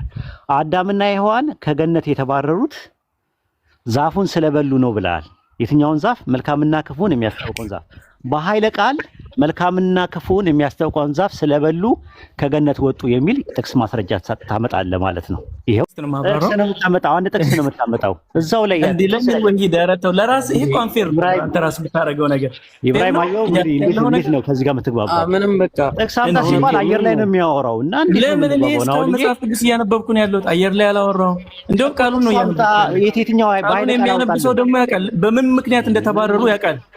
አሁን አንተ ወሂድ ለኔ ማሳየት ያለብህ እነሱ ስለበሉ አይደለም የተባረሩት የሚለው ነው። ናው ቆይ ተባረሩ ነው ሞተው ነው? ቆይ ተባረሩ ሞተው ችግር ስፒሪቹዋል ነው ኢብራሂም ስፒሪቹዋል ዲስ ነው ይነገር ምንም ችግር አንዴ ቆይ ግን ትክክል ነው መብላታቸው ኮንትሪቢዩሽን አለ የለውም ኢብራሂም እንዴት ጠይቀኝ? ቆይ አትጠይቀኝ። ጥያቄ ነው ጠይቀኝ እንጂ ለምን አትጠይቀው? ተጠይቀኝ እኔ የጠየቁት ጥያቄ አይደለም። ሲበሉ ሞቱ ወጡ እንዴ የነገርኩህ እኮ ነው ያለሁት። መብላታቸው አልነገርከኝም። ሲበሉ ወጡ ሞቱ እየጠየቅኩ ነው ያለሁት እኔ። መብላታቸው ኮንትሪቢዩሽን አለ ወይስ ጥያቄ መልስልኝ። ጥያቄ ስትጠየቅ ተመልሰህ የምትጠይቀው ነገር ብዙ አይመችም። የምር ለመናገር የፈሪ ምልክት ነው። እኔ እንደዛ አይነት ነው ባየው። እኔ ችግር የለም ፈሪ ነኝ አልኩኝ። ፈሪ ስለሆንኩ ነው የመጣሁት። በጣም ከመፍራቴ ብዛት በጣም ፈሪ ስለሆንኩ ነው እናንተ ጋር የመጣሁት። ግን ይኸውልህ ቆይ አይደለም እናንተ ናችሁ ጎበዞች ናቸው። ኦቨርላፕ አታድርግ፣ አትደራረብ። ማለት ሚዩት ማድረግ እኮ ዲሲፕሊን አይደለም ለኛ። ለምን ሚዩት እናረጋሃለን? ለምን እናስወርዳለን? ማይሰልፍ ችግር የለም ይቅርታ። በቃ ማለት ተረጋጋ እስቲ። ማለት በጣም ኢሞሽናል ዳሜጅ ያጠቃሃል። በጣም ተናደሃል። ጥያቄውን ሰምተው አታውቅም ምናምን ነገር ኧረ በስመ አብ አንዴ እናውራ። ዶንት ሜክ ኢት ፐርሰናል። አንተም እኮ ብዙ እያወራህ እኮ ነው ወሂድ። እኔ እኮ ሪስፔክት አለኝ። እኔ አልደራረብም። ቢያንስ ስታወራ እኮ ደቂቃ እሰጥሃለሁ። ስንት ደቂቃ ታወራለህ? ማውራት ስንት ደቂቃ ማውራት ትፈልጋለህ? 3 ደቂቃ ላውራ። ከዛ በኋላ እንሰጣለን። ቆይ አድማጩ ይሰማል። ከዛ ቢብል 3 ደቂቃ ሰጣለን። ሌሎች ትጠይቃላችሁ። በጣም ከባድ ነው። 3 ደቂቃ ይሰጣሃል። ከዛ በኋላ ታወራለህ። አንዴ እናውራ፣ አትደራረብ ነው ያልን እኛ። እንዴት ነው የምትግባባው ከሰው ጋር? ቁጭ ብለህ ሻይ እንኳን ለመጠጣት እኮ ትቸገራለህ። ወደፊት ሚስት አግብተህ እንዴት ነው የምታገባው? ወደ ፖይንቱ ሂድ። ስለምክሩ አመሰግናለሁ። ወደ ፖይንቱ ሚስትህን አፋፋ ብለህ ከቤት ነው የምታባረራት። ምንም ችግር አመሰግናለሁ ስለምክሩ። እሺ አንዴ ሚውት አድርግ እና እኛ እናወራና ከዛ 3 ደቂቃ ይሰጣል፣ ታወራለህ። ኦኬ ጥሩ። ምንድነው የተባለው ጥያቄ ምን መሰላችሁ? ያ ጀማ ክርስቲያኖች በአጠቃላይ ምንድነው የሚያምኑት? አዳምና ሔዋን ከገነት የተባረሩት ለምንድን ነው ስትሏቸው አትብሉ የተባሉበትን ዛፍ ስለበሉ ነው ይላሉ። ባይብል ላይ አዳምና ሔዋን ከገነት የተባረሩት አትብሉ የተባሉትን ዛፍ ስለበሉ ነው የሚል ከኦሪት ዘፍጥረት እስከ ራዕየ ዮሐንስ ድረስ የለም። ታዲያ በምንድን ነው ሲባል ሰይጣን 3 ነገር ኦፈር አቅርቦላቸዋል። ምንድነው ያላቸው? መጥቶ ብትበሉ 3 ነገር ትሆናላችሁ አላቸው። የመጀመሪያ ያላቸው ምንድነው? አይኖቻችሁ ይከፈታል አላቸው። 2 መልካምና ክፉን እንደ አማልክት ታውቃላችሁ አላቸው። 3ኛውና የመጨረሻው ደግሞ አትሞቱም አሏቸው። ከዛ ምን ማድረግ ጀመሩ? መብላት ሲጀምሩ ልክ ሲበሉ አይኖቻቸው ተከፈተ። ከዛ ቀጠልና ምን አደረጉ? መልካምና ክፉን እንደ አምላክ አወቁ። ዘፍጥረት 3:22 ላይ 3ኛውና የመጨረሻው ምንድነው? የሕይወትን ዛፍ በልተው ፕሮሎንግ ሊያገኙ ነበር፣ ሊበሉ ነበር። ሰይጣን የተናገረው ነገር እውነት እንዳልሆነ ሰይጣን የተናገረው ነገር እውነት እንደሆነ እንዳይፎገር ምን አደረጋቸው? ከጀነት አስወጣቸው። ዘፍጥረት 3:22 ላይ ያስወጣቸው ለምንድን ነው? የሕይወትን ዛፍ በልተው ለዘላለም እንዳይኖሩ ነው እንጂ ያስወጣቸው አዳምና ሔዋን የተከለከሉትን ዛፍ ስለበሉ ነው የሚል መጽሐፍ ቅዱሳዊ ማስረጃ የለም ራሱ ማለት ነው። ኢብራሂም ጨምርበትና 3 ደቂቃ ይሰጠውና እሱ ደግሞ ያወራል። ኢብራሂም ቀጥል። እሺ ኡስታዝ የሚመች ቦታ አይደለም። ይቅርታ ቆይ አንድ ይቀጥሉ። አፍን ባለ አንድ ኦኬ አይመችም። አይ የምጨምርበት ነገር ካለ ማለት ነው። ወጣ ልጁ? አዎ አንዴ የሆነ ሰው ማስተናገደው ሰው አለ። ይቅርታ። እሺ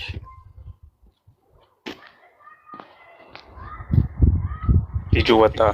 አንድ ጊዜ 700 ምናምን ሰዎች አላችሁና ኡስታዝ ዋሂድ አዲስ ቪዲዮ ለቋል። ገብተን ሪፖስት፣ ኮፒ ሊንክ፣ ሼር እና እንደዚህ ኮሜንት እናድርግ። ቶሎ በላ አንድ ጊዜ ናውል አንድ ቁጥር ጻፍ። ራስ ነው የወጣውና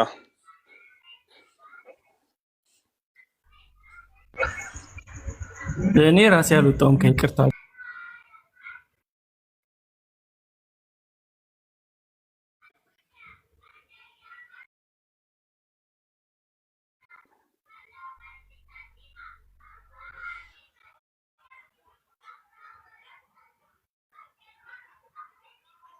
አፎን ቀጥሉ። አንዴ በጣም ይቅርታ። እሺ ጋይስ ትንሽ ሀጃ ገጥሞኝ ነው።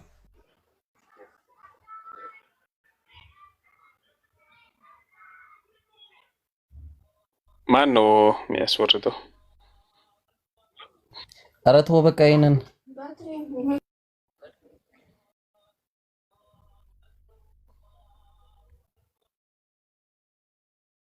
ጋንግስተር የምትባል አካውንት ያስገባሁ ነው። እየጎተትኩ ነው። ተጎተት። እሺ ግባ ማለት ጋንግስተር ደጋግማ አንድ ቁጥር ጻፍ። ኔትወርክ በጣም ደካማ ነው። ክርስቲያኖች ካላችሁ አንድ ቁጥር ጻፉ።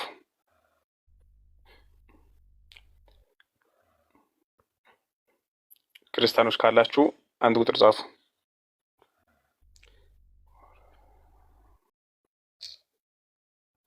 እሺ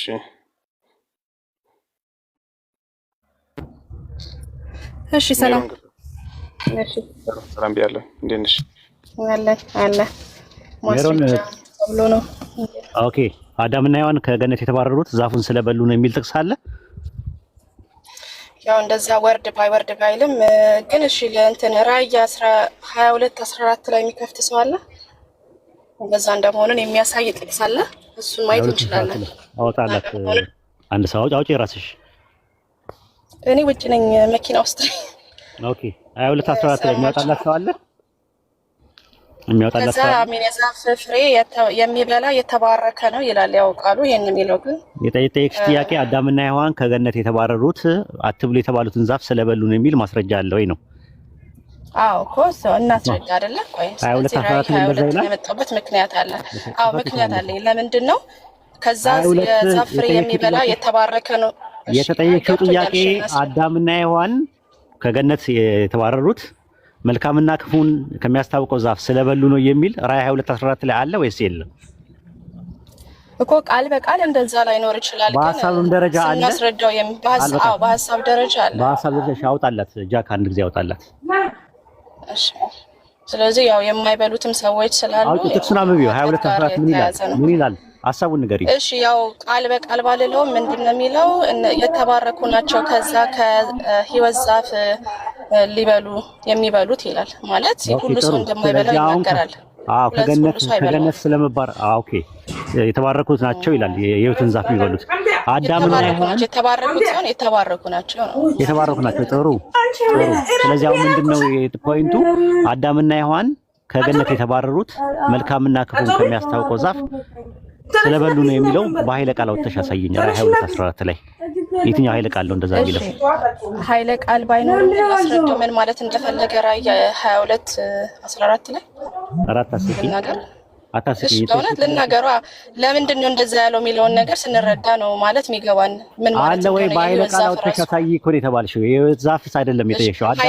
ኃይለ ቃል ኦብቪየስሊ ካልኩት ነገር አይኖርም ማለት በሐሳብም ደረጃ አዎ በሐሳብም ደረጃ 22:14 ላይ ራዕይ 22:14 ላይ በሐሳብ ደረጃ እስቲ ያሳየኝ። በኃይለ ቃል አሳየኝ። በኃይለ ቃል ማለት ቃል በቃልና ቆይ የማታውቂውን ነገር ዝም ብለሽ እንትን አትበይ፣ አታድክሚ ሰውን። በኃይለ ቃል ማለት ወይ ሐሳቡን ወይም ደግሞ ቃል በቃል አለ። እኔ ቃል በቃል አላልኩሽም፣ ኤግዛክት ወርድ ፋላሲ አልተጠቀምኩም። ራዕይ ዮሐንስ 22:14 ላይ ሐሳቡን በኃይለ ቃል አውጥተሽ አሳይኝ። የትኛው ኃይለ ቃል ነው ያንን ያንቺን ሐሳብ የሚደግፍልሽ? እሺ ላስረዳውና ካልተያዘ ምን ትለኛለህ መሰል? አያያዝም ቀጥ ሌላ ቦታ ላይ ትበረኝ እንደዛ ይሻላል። ይሄኛው ኃይለ ቃል ብለሽ አሁን ያንቺን እኮ ሐሳብ አይደለም የሚፈልግሽ። ኤክሶጂሲስ አትስሪያ። ኤክሶጂሲስ ነው የምንፈልገው። ኤክሶጂሲስ ማለት ሌይ ዳውን ማለት ነው። ሄርሜኔቲክስ ላይ አይደል እንዴ? ኤክሶጂሲስ አትጠቀሚ አርጊመንት ላይ። ኤክሶጂሲስ ተጠቀሚና 22:14 ላይ ሐሳቡን በኃይለ ቃል አውጥተሽ አሳይኝ ያልኩሽ። የትኛው ኃይለ ቃል ነው? እሺ አንዴ ልናገር። እሺ ከምን ተነስተን ይሄንን ቃል ለዛ እንደምንሰጥ መናገር ከቻልኩኝ የፈቀደልኝና ልናገር። ይሄ ዝም ብሎ የእንትን ቤት አይደለም። ከዚህ ቤት አይደለም። የሰማይ ስማ የሚያወራበት አይደለም። የጠየቂውን ጥያቄ መልሽ ይዛው ላይ። እሺ በኃይለ ቃል ወር ደግሞ አዳምና ሔዋን ስለማይል ኃይለ ቃል ላወጣ አልችልም። ወይ ደግሞ አዳምና ሔዋን ከገነት የተባረሩት ዛፉን ስለበሉ ነው። መልካምና ክፉ የሚያስታውቀው ዛፍ ያወራል 22:14 ላይ ያሳያል። ምክንያቱም የሆነ የታጣ ነገር እንዳለ እሺ ያረታል። መልካምና ክፉ የሚያስታውቀው ዛፍ ያወራል ወይ 22:14 ላይ? እሺ አንተ በምትለው ደረጃ አያወራም። ልክ ነህ። በቃ እንደ በኃይለ ቃል ደረጃ እንደዛ አይልም። ሌላ ጥቅስ አምጪ፣ ከሌለሽ ለሌላ ሰው እድሉን ስጪ። ዝም ብለው አታዝጊ። አይነሳም አይመጣም። ያው የለም ያመጣው ዘፍጥረት 3 ከ1 እስከ 2 እንደዛ ብለዋል። ሌላ ነገር የለም። በቃ እንደሱ አስበው። እሺ የለም ካለ ደረጃ ወርዶ 1000 ዓመት እድሜ ሰጣቸዋለሁ ከናስተማሪዎቻችሁ። አዳምና ሔዋን ከገነት የተባረሩት መልካምና ክፉን ዛፍ ስለበሉ ነው እያላችሁ ተሰብኩ ነበር። አታመጡም። የለም እንደዛ የሚል ነገር የለም። ስለበሉ ነው የሚል አይደለም። እስቲ ዘፍጥረት 3:22 ላይ አያይዘን ነው መጽሐፍ ቅዱስ በመጽሐፍ ቅዱስ ነው። ልክ አንተ ቁርአን የሚፈታው እኮ የለም እኮ አላመጣሽም እኮ 22 እኮ ዘፍጥረት ያለውን ለመፍታት ወንጌላት ላይ መሄድ አለብን። ራእይ ላይ መሄድ አለብን። ሁሉ ቦታ ሄደን አንቺ ይሄንን መጽሐፍ ቅዱስን ለመስበክ ሄርሜኔቲክስ ሳይሆን ሆሞሌቲክስ ለመጠቀም ቤትሽን ከፍተሽ የሆነ ጊዜ ወስደሽ ምናምን ነገር ሆሞሌቲክስ መጠቀም ትችላለሽ። ታይሙ አሁን ያለበት ታይም ላይ ባክ ኤንድ ፎርዝ ዲያሎግ ወይ ደግሞ ሲሜትሪካል ዲያሎግ እያደረግን ነው ያለው ከሰዎች ጋር። ያ ደግሞ የሚያስፈልገው ደግሞ ሄርሜኔቲክስ እንጂ ሆሞሌቲክስ አይደለም የሚያስፈልገው። ሆሞሌቲክስ የሚያስፈልግበት ሰዓት ላይ ጥቅስ በጥቅስ እያያሽ ከዛ በኋላ ቴክስቹዋል አፕሮች እየተጠቀምሽ ምናምን። አሁን ኮንቴክስቹዋል አፕሮች ከፈለሽ ጥቅስ ከፈለሽ ዘፍጥረት 3 ላይ ገብተሽ ይሄ ነው ብለሽ ማንበብ። ኮንቴክስቹዋል አፕሮችም ከተጠቀምሽ ጥያቄህን በጥያቄ ልመልስ፣ አንተን ጠይቄ ልመልስ ለጥያቄውን እንደዛ እችላለሁ። በዛ ተነስተን ማለት ትችያለሽ። እሺ ስለዚህ አሁን ከገነት ውጡ ሲባሉና ሲባረሩ እንዳይበሉ ይሄን ፍሬ ብሎ ሲያባረራቸው ከዛ በፊት ለምን ቅጣት ተሰጣቸው? ለሁለቱም ለእባቡም ለሶስቱ ማለት ነው። ለምን ቅጣት ተሰጠ? ከዚህ እንዳይበሉ ብሎ ከማዘዙ በፊት ይሄ ነው የምጠይቀው። ከዚህ እንዳይበሉ ብሎ አዎ ለምን ቅጣት ተሰጠ? መጀመሪያ እኮ እኔን አትብሉ ከማለት በፊት ቀጥቷቸዋል። ኖ ከዚህ ዛፍ እንዳያነሱና እንዳይበሉ ከማለቱ በፊት ተቀጥተዋል። እነዚህ ሰዎች ማለት ሁለት እኮ እንዳትበሉ ከማለቱ በፊት ቅጣት ተቀጥተዋል። ኖ ከሰሩት በኋላ ነው እንጂ ማወራው። ታዲያ አንቺ እኮ እንዳይበሉ ብሎ ከመታዘዛቸው በፊት ነው እያልሽ ያወራሽ ያለሽው ምንድነው? ይሄንን የህይወትን ፍሬ ዛፉን እንዳይበሉ ነው ያኛውን ሳይሆን እውነት ክፉና መጥፎ ከገነት ያስወጣቸው የህይወት ዛፍ የተባለውን። አዎ ከገነት ያስወጣቸው ምክንያቱ ምንድነው ይላል ባይብል ላይ ዘፍጥረት 3:23 ላይ ከገነት ያስወጣበት ምክንያት ምንድነው ይላል። እሺ ምክንያቱ ከላይ ተጠቅሷል። ለምሳሌ ምን ይላል? ከእንደኛ ክፉና ደግን ያውቀዋል። አሁን ከዛ ደግሞ በዚሁ እንዳይቀጥሉ አስወጣቸው፣ እንዳይበሉ እጃቸውን እንዳይዘረጉ ብሎ እንደዛ አይደለም የሚለው። አዳም መልካምና ክፉን ለማወቅ ከኛ እንዳንድ ሆነ ካለ በኋላ ደግሞም ነው የሚለው።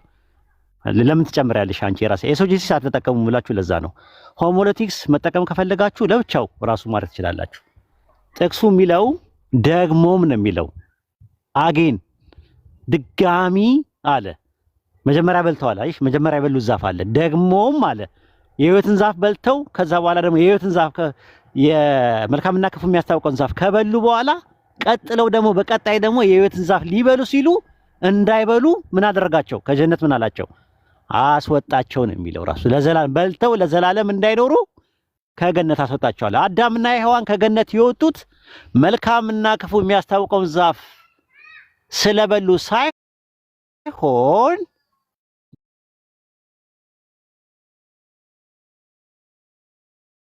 የህይወትን ዛፍ በልተው ለዘላለም እንዳይኖሩ ብሎ ነው መጽሐፉ የሚያስቀምጠው። እኛ የጠየቅነው ጥያቄ አዳምና ሔዋን ከገነት የተባረሩት መልካምና ክፉን የሚያስታውቀውን ዛፍ ስለበሉ ነው የሚለውን ከየት አመጣችሁት ነው ጥያቄው። መልስ ካለሽ ትመልሻለሽ፣ መልስ ከሌለሽ ለቀጣይ ተረኛ ትሰጫለሽ ማለት ነው። እሺ ጥሩ፣ ለመግባባት ስለሆነ ችግር የለውም። ምን መሰለህ፣ እኔም ክሊሪፋይ እንዲሆንልኝ የሚፈልገው ከዚህ የህይወት ዛፍ ፍሬ ከተባለው ዛፍ መብላታቸውንና አለመብላታቸውን የሚጠቅስ ጥቅስ አለ? ታመጣልኛለህ? አለመብላታቸውን ማለት ነው ከዛ በፊት ህይወት ዛፍ መብላታቸውን አለመብላታቸውን የሚያረጋግጥ ጥቅስ አለ? እሱ እንትና ሳይለንት ነው። እሱ ሳይበሉ ይችላል። ስለዚህ ምክንያቱም የህይወትን ዛፍ ይኸውልሽ የታዘዙት ዛፎች አሉ አይደል? ስንት ዛፍ ነው የታዘዙት? ስንት ዛፍ ነው ጀነት ውስጥ ያለው? አምሹር ብዙ ይፈጥሯል እግዚአብሔር። ሶስት ነው ያልከው አልገባኝ። ሶስት ዛፍ የተባለው ሶስት ዛፎች ተጠቅሰዋል ራሱ ዘፍጥረት ምዕራፍ 2 ላይ ስታነቢ እግዚአብሔር አምላክም ያበቀላቸው ዛፎች ብሎ ያስቀመጣቸው ሶስት ናቸው። አንደኛው ብሉ የተባሉበት ዛፍ፣ ሁለተኛ መልካምና ክፉ የሚያስታውቀው ዛፍ፣ ሶስተኛ የህይወት ዛፍ ብሎ ነው ያስቀመጠው። ሶስት ነው በራሱ በዕብራይስጥ ቨ እያለ ይጠቀማል። ቨ ማለት እና ብሎ ሶስት ጊዜ ይጠቀማል። አሁን ምንድነው ብሉ የተባሉት ዛፍ አለ፣ አትብሉ የተባሉበት ዛፍ አለ፣ ደግሞ ብሉም አትብሉም የተባሉበት ዛፍ አለ። ብሉም አትብሉም የተባሉበት ዛፍ ምንድነው? የህይወት ዛፍ የሚባል ነው። ቸርች ፋዘርስ ምንድነው ያደረጉት? አዳም ሲፈጠር በጥንተ ተፈጥሮ ሲፈጠር የመበስበስ ባህሪ አለው በተፈጥሮ የተቀመጠ ነገር። ነገር ግን ያንን ዛፍ መልካምና ክፉ የሚያስታውቀውን ዛፍ ያንን ነገር ካልበላ የህይወትን ዛፍ የመብላት እድል ይሰጠውና በኋላ ላይ ሲበላ ለዘላለም ይኖራል ብለው ያምናሉ። ቸርች ፋዘርስ ሲተረጉሙት ማለት ነው። የተለያየ የውስጤን ሰማቱ ምናምን የተለያዩ እንትኖች ማለት ነውና ልክ ይሄኛው መልካምና ክፉ የሚያስታውቀው ዛፍ አትብላ የተባለው ዛፍ ነው። ብሉ የተባሉት ዛፍ አለ። እንደገና ደግሞ ብሉም አትብሉም የተባሉት ዛፍ አለ። አሁን ዘፍጥረት 3:22 ላይ እየተናገረ ያለው አዳምና ሔዋን ከገነት የተባረሩት መልካምና ክፉን የሚያስታውቀውን ዛፍ ስለበሉ ሳይሆን የህይወትን ዛፍ በልተው ለዘላለም እንዳይኖሩ ነው ብሎ ነው የሚያስቀምጠው።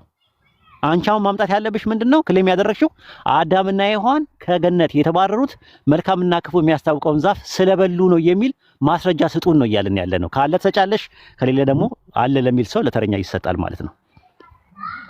ቻለው አንዴ እኔም ልመለስ እዛ ጋር ከዚህ ዛፍ አለመብላታቸውንም ከመጀመሪያው ምንም ሳይወድቁ በፊት ይህን ዛፍ መጥፎውን ዛፍ ከመብላታቸው በፊት የህይወትን ዛፍ መብላትና አለመብላታቸውን መጽሐፍ ቅዱስ ስላልጻፈልን ይሄ ጥያቄ በልተዋልም። ከዛ አሁን እንትን ነው ምንድነው መሰለሽ ምንድነው ምን ይባላል መሰለሽ ፎካል ፖይንት እና ማርጂናል ፖይንት የሚባሉ አሉ ዲስከሽን ላይ። ፎካል ፖይንት ሰዎች ሲያቅታቸው ማርጂናል ፖይንት ያነሱና መርጅ ያደርጋሉ። አሁን የኛ ጥያቄያችን መልካምና ክፉን የሚያስታውቀው ዛፍ በልተው ከገነት ለመባረራቸው ምክንያት እንደሆነ መጽሐፍ ቅዱሳዊ ማስረጃ አንጪ ስልሽ የለሽም። ስለሌለሽ ምንድነው ያደረግሽው? መልካምና ክፉ የሚያስታውቀውን ብቻ ሳይሆን የሕይወትን ዛፍ ይብሉ አይብሉ ማስረጃ አለ ወይ ነው። ሳይለንት በሆነበት ነገር ላይ ኤሶጂሲስ አይሰራም። አሁን ምንድነው በልተው ነበረ ከዛ የሚል ማስረጃ የለም።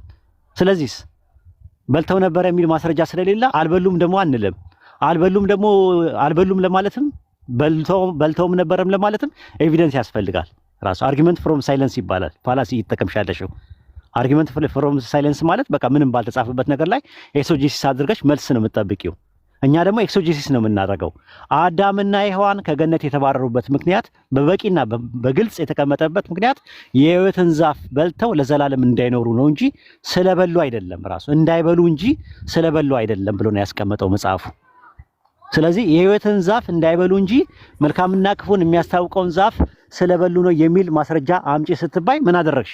የሕይወትን ዛፍ በልተዋል ይላል፣ አልበሉም ይላል። አልተገለጸም። የተገለጸ ነገር የለም ማለት ቢያንስ እኮ ሄርሜኔቲክስ አጥንቻለሁ እኔ። ኤክሶጂሲስ እና ኤክሶጂሲስ ምን እንደሆነ አውቃለሁ። አርጊመንት ዝም ብሎ ከመሬት ተነሳ አይደለም የሚሰራው። ስለዚህ ካለሽ ነው። አንድ ድል ይሰጥሽና ዘፍጥረት 3 ላይ ወይም ደግሞ 2 ላይ አዳምና ሔዋን ከገነት የተባረሩት የመልካምና ክፉ የሚያስታውቀውን ዛፍ ስለበሉ ነው የሚል ማስረጃ ካለ ይሰጭናለሽ።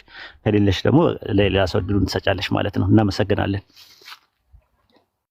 ገብቶኛል የምትለው ነገር አንደርስታንድ፣ ግን ያው እዛ ላይ ኤክስፕሊሲትሊ እንዲህ ብዙ ነገር ስላልተጠቀሰ እኛው አውዱን ተረድተን የምንመልሰው ነገር ስለሆነ ነው ጥያቄ እየጠየቅኩ ያለው። ኢምፕሊሲቲም የለም እንጂ ኤክስፕሊሲቲ ሳይሆን ኢምፕሊሲቲም ላይ የለም በሁለቱ መልኩ የለም። ነገር ምንድነው ቅጣት ለምን መጣ? ይሄንን ዛፍ አትብሉ ከመጣ እሱ ሌላ ቨርዥን ነው። እሱ ማርጂናል የጠየቅሽው ጥያቄ መልስ መስጠት ካቃተሽ ሌላ ጉዳይ ነው። አሁን ምንድነው የመለስኩት እኮ ነው ኤክስፕሊሲቲሊ የለም ካልሽ ኢምፕሊሲቲም ከቆ ማምጣት ትችያለሽ። ካለ ታመጫለሽ። ኢምፕሊሲት ነው። አሁን ይሄኛው ኢምፕሊሲት ነው። የለም እኮ ነው የምልሽ። የጠየኩሽ ጥያቄ ነው። ያልበላኝ ነው እያከክሻለሽ። ስሜት አይሰጥም እኮ እኔ ጀርባዬን በልቶኝ ሜሮንዬ ጀርባዬን ከኪልኝ በልቶኛል ብዬ ስልሽ እግሬን ነው እያከክሻለሽው። ስሜት የለውም። ጀርባዬ እያለ እየበላ እጄ ሊደርስ አልቻለምና ከኪልኝ እያልኩሽ አንቺ እግሬ ላይ መተሽ ሌላ ነገር ነው የምታወሪው። ምሳሌ ልስጥህ። እሺ ፐርፌክት ምሳሌ ልስጥህ። ለምሳሌ አንተ ውጭ ቆመህ እያየህ ነው የሆነ ሰው በምሳሌ ላስረዳ። የቡና ወሬ አልወድም። የቡና ወሬ የለም። የወዛዝርትና የቡና ወሬ ያለው እዛው የእንትኖች ነው ባልቴቶች ጋር ነው ያለው። እኔ ስለ ባልቴትም አይደለሁም። የቡና ወሬ አይመቸኝም። ጥቅሳለህ ታያለው ጥቅሳለሽ ታያለው ጥቅሳለሽ ሜሮን ጥቅሱን ያው ከኦቨርኦል አውድ ነው የምንፈታው፣ ግን ችግር የለም። እንደሱ ጥቅሳለሽ ወይ ባይለቃል መልስ ላይኖር ይችላል። አንተ በምትፈልገው አለሽ ወይ አዳምና ሔዋን ከገነት የተባረሩት ዛፉን ስለበሉ ነው የሚል ጥቅሳለሽ ወይ አለሽ? የሶር ነው ወርድ ባይ ወርድ እንደዛ ብሎ በቃ እናመሰግናለን። ስለዚህ ለሌሎቹ ተረኛ ስጪ ማለት ነው። አየር አትያዢ። ሌላ ሰው አለ ክርስቲያን እንትን ላይ ምኒልክ እስኪ ሰላም ብያለሁ። ሰላም ብያለሁ። እንዴት ነው ምኒልክ? አለን እግዚአብሔር ይመስገን። የምናወራው ሰምተሃል? አዎ ሰምቻለሁ። ጥያቄው ገብተዋል? አዎ ከገነት የተባረሩት የሕይወትን ዛፍ ፍሬ እንዳይበሉ ነው እያልክ ያለኸው አይደል? አዎ የሕይወትን ዛፍ እንዳይበሉ ነው እንጂ የሚለው መጽሐፍ ቅዱስ የመልካምና ክፉ የሚያስታውቀውን ዛፍ አትብሉ የተባሉበትን ፍሬ ስለበሉ ነው ከገነት የተባረሩ ተብሎ ነው የተነገራችሁ። እንደዛ የሚል ነገር ባይብል ላይ ያለ ወይ? እንደዛ ብለው አባቶች ሲያስተምሩ እንግዲህ ትንታኔ ይሰጥበታል። እዛ ነው እኮ እሱን ትንታኔ የሚሰጡበት ጥቅስ ሲኖር ይሆን ዘፍጥረት ላይ? አዎ የተወሰነ ሀሳብ ያንተን ሀሳብ እደግፋለሁ። እንዳንበላ ነው የሕይወትን ዛፍ ፍሬ አዳም የተባረረበት ያን ነው። እስቲ ጥቅስ ሲኖር ይሆን? እስቲ ምኒልክ አግዘን። አዎ ከመጀመሪያው መንደርደሪያ ለመነሳት ነው። ሁለተኛው የሕይወት ዛፍ ፍሬ ላይ ተከለከለ እኮ። ምን ጥቅስ ላይ ነው? ምን ጥቅስ ላይ ምን ላይ ያለው ጥቅሱ።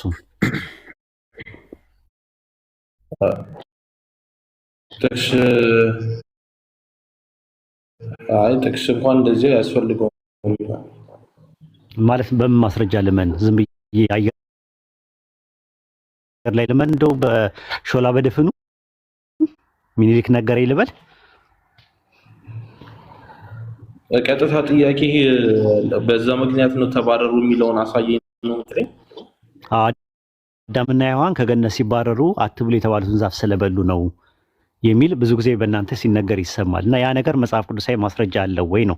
አዎ ካልከኝ ጥቅስ ትሰጠኛለህ። ጠቅሰህና ጠቅሰህ በመረጃና በማስረጃ ትሰጠኛለህ። እያነበብ ነው። ሚኒሊክ አልነገረንም። ሰልፍ ኮንፊደንስ እንዲኖረኝ ሌላም ጊዜ ደግሞ ሳወራ ከሰዎች ጋር እንትን ነው። ካልሆነ ግን ምንድነው ሚኒሊክ የሚባል ኢብራሂም ቤት አግኝቼ እሱ ነው የነገረኝ ብዬ ብለህ በካልቾ ነው የሚሉኝ ሰዎች ማለት ነው። በካልቾ መባል አልፈልግም እኔ። አረ ችግር የለውም ማለት ከፈለጉማ ያዲ ሜቢ ከኔ የተሻለ እንትን ስላለው ወደሱ እንትን ለመሰለኝ። ያዲ እኮ የሁላችንም አስተማሪ ነው እና እሱ ትንሽ መርፌውን በጣም አደገኛ ስለሆነ እሱ በተራችን ይወጋናል። ያዲን ያስገባው አንተን አይደል? ሚኒሊክ ልታስበላል። ኡስታዝ ሐረ እኔ ማለት ይገባኛል። እኔ ያዲማ ከመጣ እኔ እወጣለሁ። ራሱ ጥዬ ነው የምወጣው። መልሱ እሱ ጋር ሊኖር ይችላል ማለት ነው። እሺ ለያዲ ትሰጣለህ ድሉን? ያዲ ቀጥል ከኔ የተሻለ ስለሆነ ያዲ ወይዶ የጠፋ ሰው እንዴት አለ? ሰላም ኢድ ሙባረክ እያቸዋለሁ። እንዴት ናችሁ? እንዴት ነህ? ደህና ነው ወይ? አለን ሁሉ ሰላም። ጥያቄውን ሰምተዋል? በደንብ አልሰማሁትም። ምንድን ነው ጥያቄው? አንተ ታውቃለህ አዳምና ሔዋን ኃጢአት ከመስራታቸው በፊት አዳምን በምንድን ነው የፈጠረው? ዘፍጥረት 1:26 ላይ በመልኩ ነው አይደል የፈጠረው? እሺ ያ መልክ ክርስቶስ ነው አይደል? አዲስ ኪዳን ላይ አረ እንደዛ አይደለም። እግዚአብሔር መልክ ማለት ያው ቃሉን ስጋ አድርጎ ነው መልክ የሚሆነው አይደል? ያ መልክ አብ መንፈስ ነው። በክርስቶስ የክርስቶስ አምሳል ነው ይላል። ሊመጣላለው አምሳሉ ነው ስላለ ክርስቶስ መልክ ነው የተፈጠረው። ቀደም ብሎ ስለታወቀ ነው። ስለዚህ ፕላን የተደረገ ነገር አለው አይደለ? ሁሉ ነገር ብዬ አስባለሁ። አሁን እንደዛ ከሆነ አንተ ከኔ ጋር ነው የምትስማማው ማለት ነው። አዳምና ሔዋን ከገነት የተባረሩት አትብሉ የተባሉትን ዛፍ ስለበሉ ነው። ዳግመኛ እንዳይበሉት ነው የተባረሩት። በቃ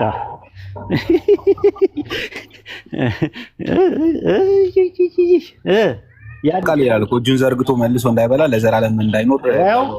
ይኸው ያነበበ ሰው እንደዚህ እንደሚመልስ አውቃለሁ እኔ። ያባረኛል ብዬ ያልኳችሁ ልጆች ይሄ ነው እንግዲህ። ያነበበ ሰው ያባረኛል። አዳምና ሔዋን ከገነት የተባረሩት መልካምና ክፉን ዛፍ ስለበሉ ነው ወይስ የሕይወትን ዛፍ እንዳይበሉ ነው?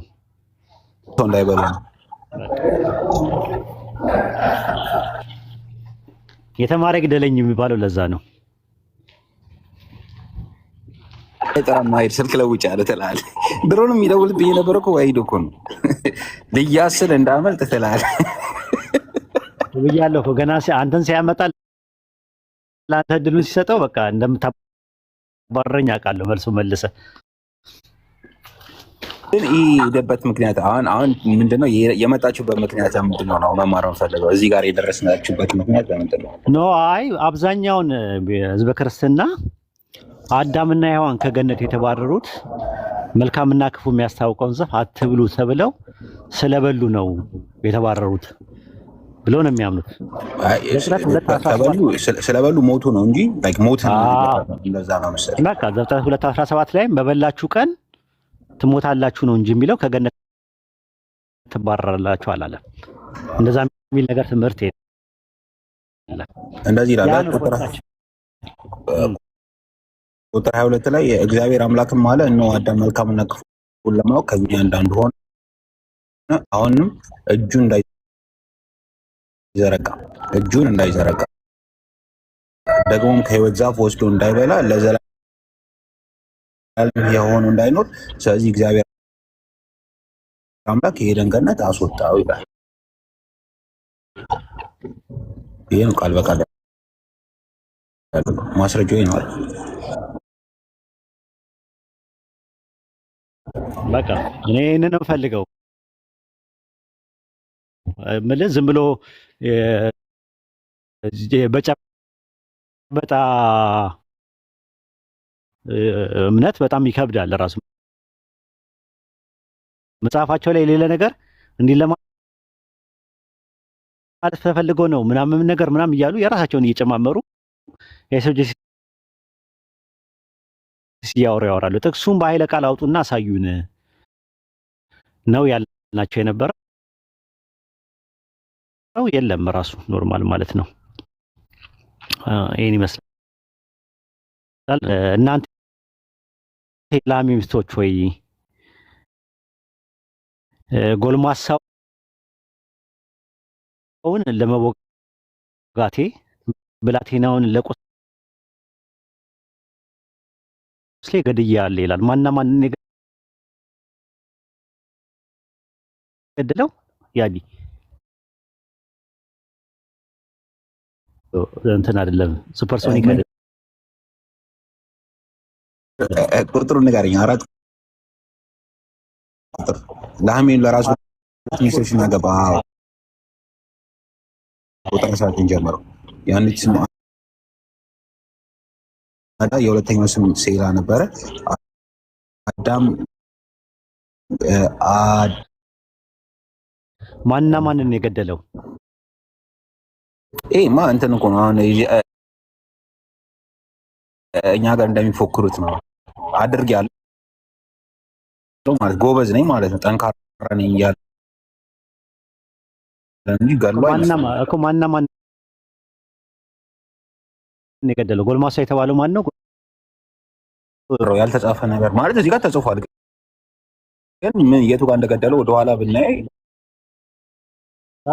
ይመስለኛል። ጎልማሳ ማለት ላይ ከኔ የሚበረታውና ወጣትና እንትኑን ገድያለሁ ለማለት አይደል? ያሰውኩኝ ነው ማለት እና በደሳለኝማ አትመልስ። ራሱ የለም ራሱ ጎልማሳ አላብራራቱ ሲጀመር ልጁ መብድ እኮ ነው። ኔሮ መጣም እንዳለች ታውቃለህ? ራዕይ 22 14 ላይ አውጡልኝ አለች። ከዛ ምንድነው አዳምና ምናምን ሲባል አይገናኝ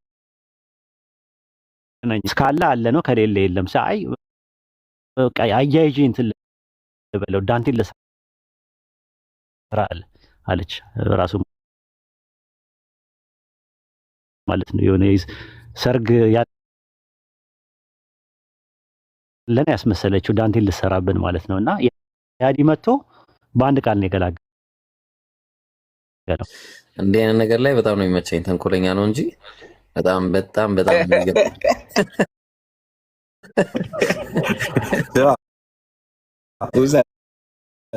የመጀመሪያ ቀን ያላወቀኝ ቀን የሰራሁትን ስራ ነው እስከዛሬ የያዘብኝ።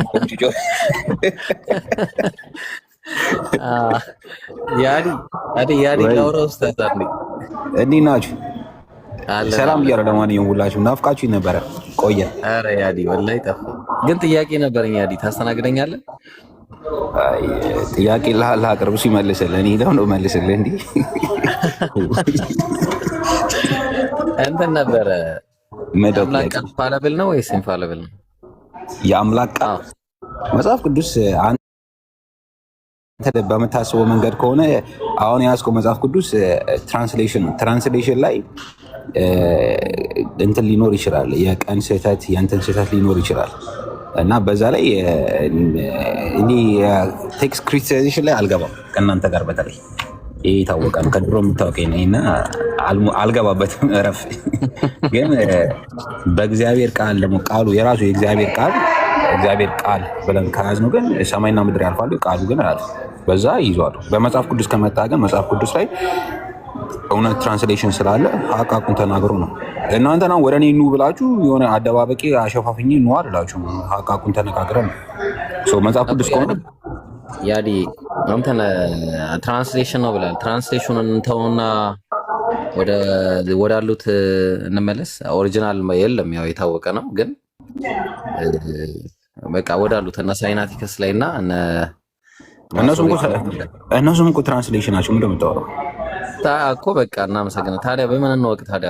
ዋናውን በምንድን ነው የምናውቀው? ዋናው ምንድነው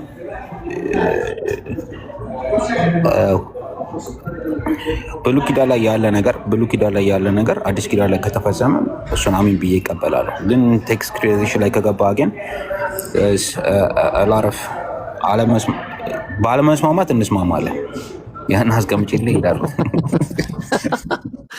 አረኝመት በቃ ስለዚህ በቃ ያው ትራንስሌሽኑ ችግር አለበት ነው። ያኛውን አናውቅም እንግዲህ ምንም ማድረግ አልችልም። ሀቅ እኮ ነው። ምንም ነገር ሊበላሽ ይችላል እና እንዴት ነው ታዲያ? እሺ ያዲ በቃ እኔ ከአንተ ጋር በቃ የምልህ እንዴት ነው ታዲያ ይህን መጽሐፍ አምኜ የምከተለው ነው አሁን ጥያቄ። በምን ልመነው? መጽሐፉ እኮ ያሳምናል። መጽሐፉ አያሳምንም አላልኩም። መጽሐፉ ያሳምናል። መጽሐፉ ላይ አምኝበት እየኖርኩኝ ያለ ግን አሁን አንተ ልታመጣ ያሰብኩ የቀንን የፊደላት አረማን አቡፋሪስ አላወቀም ለወርዶ ምንድነው ነገሩ? በአንተ ልትመጣ ያሰብኩ በቀን በፊደል በስቴትመንት ነው። እኔ ደግሞ የያዝኩት መጽሐፉን መጽሐፍ በሙሉ ሀሳቡን ተረድቼ ነው።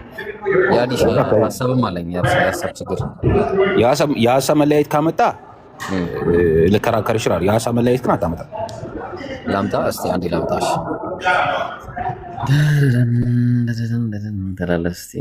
እስቲ የሀሳብ መለያየት የታለ ስክሪፕት? እሺ ያዲ መጀመሪያ ጥያቄ ይጠይቅ።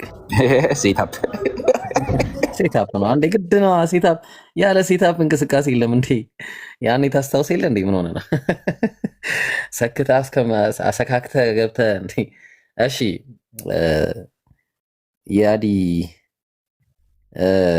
ለምሳሌ ማሄር ሲዘግብ ምን ብሎ ዘገበ መሰለ? ማሄር ሲዘግብ ማለት ነው ጃቢር እኔ እውነት እላለሁ ማሄርን መጽሐፍ ቅዱስ ላይ አላገኘሁትም። መጽሐፍ ቅዱስ ላይ አለ ማሄር? ኧረ ቢስሚላ እና መጽሐፍ ቅዱስ ልታወራ ብለህ ማሄርን ጠቅስልኛለን። ይህን እኮ በቃ ያው ፋለሲ ሊሰራ ምሳሌ ነው። ኢየሱስ በምሳሌ ብዙ ያስተምር ነበር። አንተ እግዚአብሔር ገበሬ ነው ይላል መጽሐፉ። እግዚአብሔር ገበሬ ነው። ተው ያዲ እንዴ ምን ሆነ ነው አንተ? እንደዚህ አይባልም። ኢየሱስ ክርስቶስ ዮሐንስ ወንጌል ምዕራፍ 22 ላይ እንዴ በምሳሌ ያስተምሯል። እና በምሳሌ ላስተምር ነው። ዮሐንስ ወንጌል ምዕራፍ 22 አለው። ማን ነው? ይቅርታ ማቴዎስ ወንጌል ማለት ነው። ያፍ ወለምታ ችግር የለም። አይ ማለት የፈለግኩት ዮሐንስን አይደለም፣ ሊትራሊ እሱ ነው። አሁን አታምልጥ ያዲ። ዮሐንስ ወንጌል 22 አለ ደግሞ ያዲ። ለምንድን ነው እንዴ? ነው 21 ነው 22 ነው 21። ሶሪ ቀልድ እኔ ራስ ተበላው በአስተማሪ ስትያዝ ማለት ነው። ነገር በምሳሌ በኢስላም ያለ ነገር በምሳሌ ዘምዘም በብርሌ ይባላል። ሰምታል? ነገር በምሳሌ ዘምዘም በብርሌ ይባላል። ሰምታል? ነገር በምሳሌ ጠጅ በብርሌ ነው ያለው እናንተ ጋር እንደንተ ማለት እኮ መክብብ ላይ አሁን እንደውም ተቀይሯል ራሱ። ነገር በአሽሙርና ውስኪ በጠርሙስ ነው በአሁን ሰዓት። ቀጥል ራይ እንትን ነው መክብብ ላይም እኮ ይላል አይደል? አስተማሪው ምሳሌዎችን ሰበሰበ ይላል አይደል? ትክክል ነው። በምሳሌ ነው ነገር አይቃችሁ። እሺ ምን አልኩ መሰለ ያዲዬ፣ ኡስታዝ ጀዛከላ አገኘልኝ እና ምን መሰለ ያዲ፣ አሁን የፈለግኩት ነገር ማሄር ሲዘግብ ጃቢር ትላንትና ነው ቤቱን ያጸዳው የሚል ነገር ዘግበው። እቺ ነገር አካሄድሽ አሁን በስንት ሰዓት ተሰቀለ ቃል ትይጅ ነው? ኧረ ወላሂ አይደለም። ከዛ ጄክ ደግሞ ሲዘግብ ኧረ ጃቢር ከሁለት ቀን በኋላ ነው ይሄንን ያደረገው የሚል ነገር አስቀመጠ። ምክንያቱም ምንድን ነው ለምሳሌ እዚህ ጋር ጃቢር አለ፣ ልብ አድርግ፣ እዚህ ቀን አለ እዚህ ጋር ይሄ እንትን በቃ እሺ ሮብ እንበለው። እዚህ ጋር ማክሰኞ አለ፣ እዚህ ጋር ሐሙስ አለ። ስለዚህ አሁን ጄክ ሲዘግብ የጄክ ዘገባ ምንድን ነው የዘገበው? እኛ ዛሬ ሮብ ላይ ነው ያለ ነው። እሺ ሶ ጄክ ሲዘግብ ማክሰኞ አጸዳ አለን። ኖ አይደለም። ማሂር ደግሞ ሲዘግብ ምንድን ነው ያለው? ኖ ሐሙስ ነው ያጸዳው አለን። አሁን ይሄ የሀሳብ ልዩነት አለው። ምክንያቱም ምንድነው ሀሳቡ? የሀሳቡ ልዩነት ማክሰኞ የተጸዳና ሐሙስ የተጸዳ ነገር በጣም ይለያያል። ምክንያቱም ሁለት ታሪክ ካልሆነ በስተቀር አንድ ታሪክ እየሆነ በአንድ ታሪክ ላይ እንደዚህ አይነት ልዩነት አይመጣም። ተግባባን? ሰው እንስማማና እንሂድ። እዚህ ጋር መጀመሪያውን ቁም ነገሩ ላይ እንግባ እስኪ ሀሳባችን ላይ ማለት ነው። ለምሳሌ የማርቆስ ወንጌል ላይ እንምጣ። ማርቆስ ወንጌል ምዕራፍ 11 አብረን አንብበው። እያየሁ ቀጥ እሺ ኢየሱስም ወደ ኢየሩሳሌም ወደ መቅደስ ገባ። ዘወርም ብሎ ሁሉን ከተመለከተ በኋላ ጊዜው መሽቶ ስለነበረ ከ12ቱ ጋር ወደ ቢታንያ ወጣ አለ። መሽቶ ነበረ፣ ወደ ቢታንያ ወጣ ከ12ቱ ጋር። በማግስቱም ከቢታንያ ሲወጡ ተራበ። ከመቼ ማግስት በኋላ ያዲ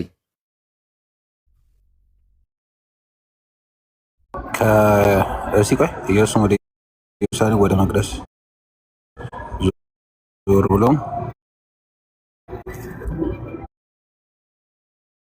ነበረ ከ12ቱ ጋር ወደ ቢታንያ ወጣ። በማግስቱም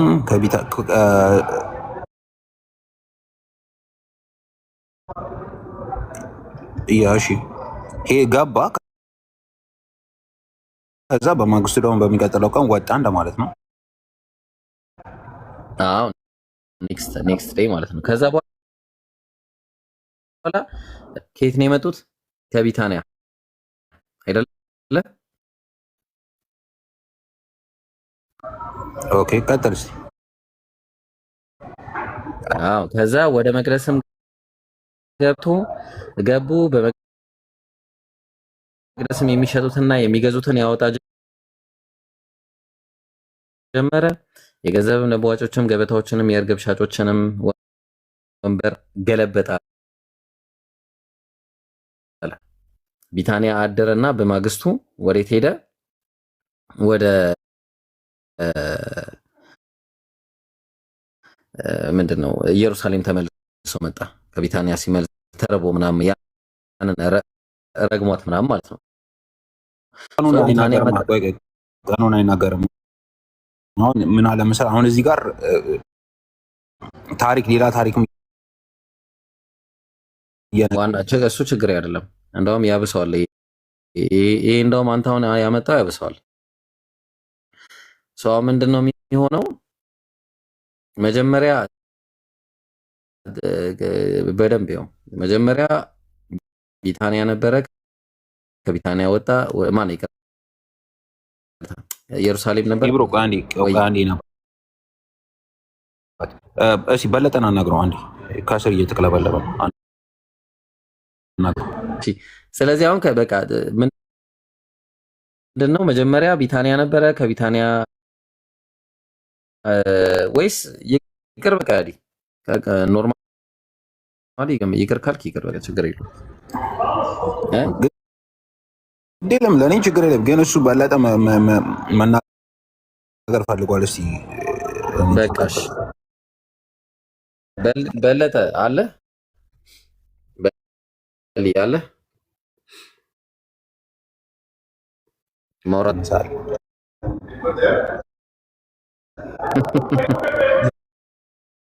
አረ ከብዶኛል፣ ይከብደኛል። ይሄ ብሮ ጥያቄ አውቃታለሁ ከሩቅ ነው። ምን ይባለው?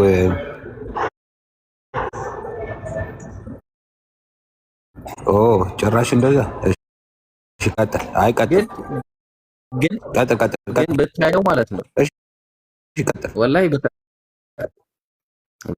ኦኬ። ማርቆስ ወንጌል ምዕራፍ 12 ምዕራፍ 21 ይቅርታ፣ ምን አለ? ቁጥር 12 ኢየሱስም ወደ መቅደስ ገባና በመቅደስም የሚሸጡና የሚለውጡትን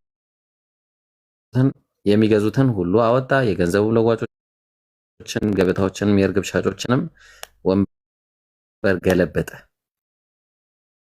ከዛስ ወረድ አለና ከዚህ በኋላ ቁጥር 17 ላይ ተዋጠገብ ያው አያትና ረገማት። ጥያቄ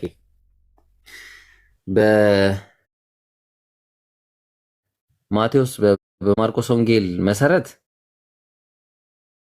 መጀመሪያ ኢየሩሳሌም ነበረ። ቤተ መቅደሱን ሳያጸዳ ቀጥታ ወደ ቢታንያ ወጣ። ከቢታንያ ሲመለሱ በነጋታው በማግስቱ ተራበ። ከዛ በኋላ ከቢታንያ ሲመጣ ተራበ ማለት ነው። ጥያቄ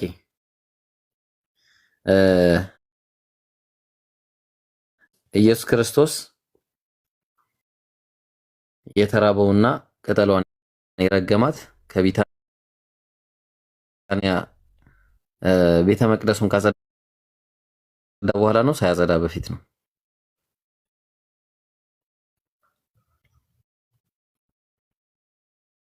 የተለወጠው እንትኑ ነው ክሮኒካል ይሄ ክሮኖሎጂ ሰዓቱ ነው መቀዳደሙ ነው እንጂ ታሪኩ አልተለወጠም። ተለውጧል። ታሪኩ እንዴት ነው የተለወጠው መሰለ? መቀዳደሙ ሲኮንሱ ነው ሲኮንሱ ቴንክ ዩ ኒው ኤራ ሲኮንሱ የተለዋወጠው እንጂ ታሪኩ አንድ ነው። እኮ አየህ፣ አሁን ሲኮንሱን ነው የለወጥከው። ሲኮንሱን የምትለውጠው ሲኮንሱን ለመለወጥ አሁን ለምሳሌ የሚቀርሙ ወንጌል ከወንጌላት ተጽፎ ቀድሞ ተጽፏል የተባለው ማርቆስ ነው። ገባ? ማርቆስ ነው ቀድሞ ተጽፏል የተባለው። ማቴዎስ ደግሞ ከበዘመናት በኋላ ነው። ማቴዎስ እኮ እንደዚህ መጽሐፍ እንኳን አልተቀመጠም። መጀመሪያ መጽሐፍ ቅዱስ ሲጻፍ እንደዚህ መጽሐፍ ተደርጎ ተጠርዞ አልተቀመጠም። ገባ? ሲኮንሱ ሊለወጥ ይችላል። ወደዚህ ወደ መጽሐፍ ሲለወጥ ሲኮንሱ ሊለወጡ ይችላል። ታሪኩ እስካልተለወጠ ድረስ ታሪኩ ቢለያይ ተሳስቷል። ታሪኩ ሲኮንሱ ነው የተለያየው። በነገር ላይ ታሪክ ልዩነት ላይ ይመጣላል። እሺ ታሪክ ልዩነት አምጣው እዚህ ጋር ታሪክ ልዩነት ወላሂ ያመጣል። አምጣው እዚህ ጋር ወላሂ አምጣው እዚህ ጋር እዚህ ጋር የዚህ ታሪክ ካልተበቃ ታዲያ ሌላ ጥያቄ በለጠቃቀጠል ጥያቄ ሲኮንስ የጠየቁት እንዴት ነው ያዲ የጠየቁት እኮ የትኛው ነው የሚቀድመው? አንደኛው ላይ ከኢየሩሳሌም በፊት ተራበ፣ አንደኛው ላይ ከኢየሩሳሌም በኋላ ተራበ ነው የምትለኝ አይደለ? መራቡ ላይ እናንተ ጥያቄ ሆነ ነበር ወይ ሳያጸዳ መራቡ ነው ጥያቄው ነበር። ይሄ ሲጻፍ ማለት መጀመሪያ ሲጻፍ ኦፍ ኮርስ ላይክ ሊለያይ ይችላል። ሲኮንሱን ሊያገለባበጡ ይችላሉ እንጂ ምንም የታሪክ ልዩ ኮንትራዲክሽን ልትሰራ ትሞክራለህ አንተ። ኧረ ያዲ አልተራም የታሪክ ብለዋል አይደለ? የታሪክ ስህተት አይደል? የሲኮንስ አሁን ለስተ ይሄን ኧረ በለጠን ቀጥሉ። እኔ ጓይዶን ሰላም ልል ነው የመጣሁት የነበረውና ሲጀምር እኔ ከጨመረ ልናደር ነው። አይ እዛው ላይ ታሪክ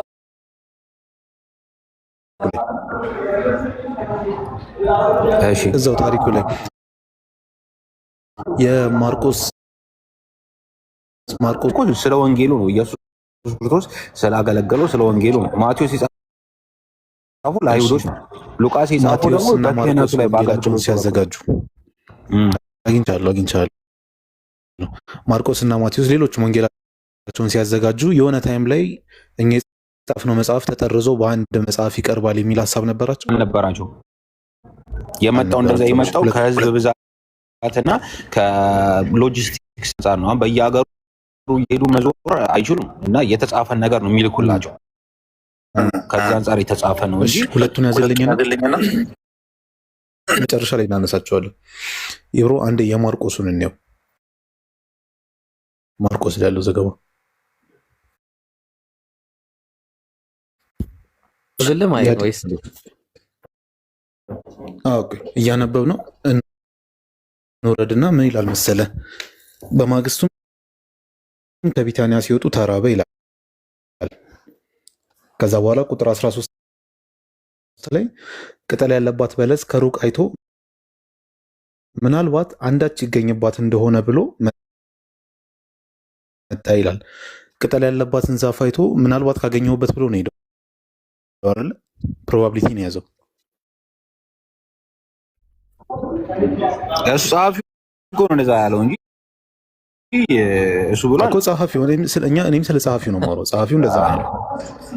እሺ ከዛ ግን ነገር ግን የበለስ ወራት አልነበረምና መጥቶ ከቅጠል በቀር ምንም አላገኘባትም ማለት። ከቅጠል በቀር ምንም ያላገኘው ለምንድን ነው? የበለስ ወራት ስላልነበረ ለትምህርት ነው። ለትምህርት የሆነ ነገር ነው። አንተን ካስታወስክ ሐዋርያቶች ታስታውሳለህ? እሷን አይቶ ተገርሞ ሲጠይቁት ምን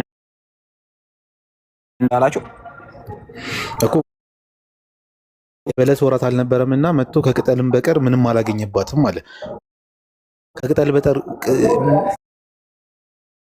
ፍሬ ያላፈራችበት ምክንያት ምንድን ነው? ዛፊቷ ለትምህርት ነው። አንተ ከወቅቱ ጋር ልታደርገው ነው አይደል? ይላል። ከወቅቱ ጋር ልታገናኝ ነው እንጂ የበለስ ትምህርታቸው ነው ይላል። አማርኛ እኮ ሁለታችንም ቋንቋችን ነው እና የበለስ ወራት አልነበረ። ሎጂክሊ ከሄድን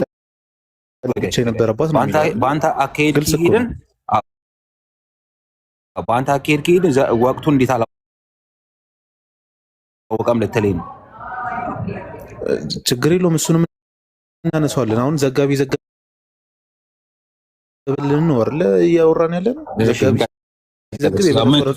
ምን ያህል ድረስ እንደምትወስድ እኮ ዘጋቢዎች ምንድን ናቸው? አንደኛ ምናልባት ካገኘው ብሎ ፕሮባቢሊቲን ይዞ ነው ሄደው አይደለ? ሁለተኛ የበለስ ወር እንዳልነበረ ጠቅሷል ማርቆስ።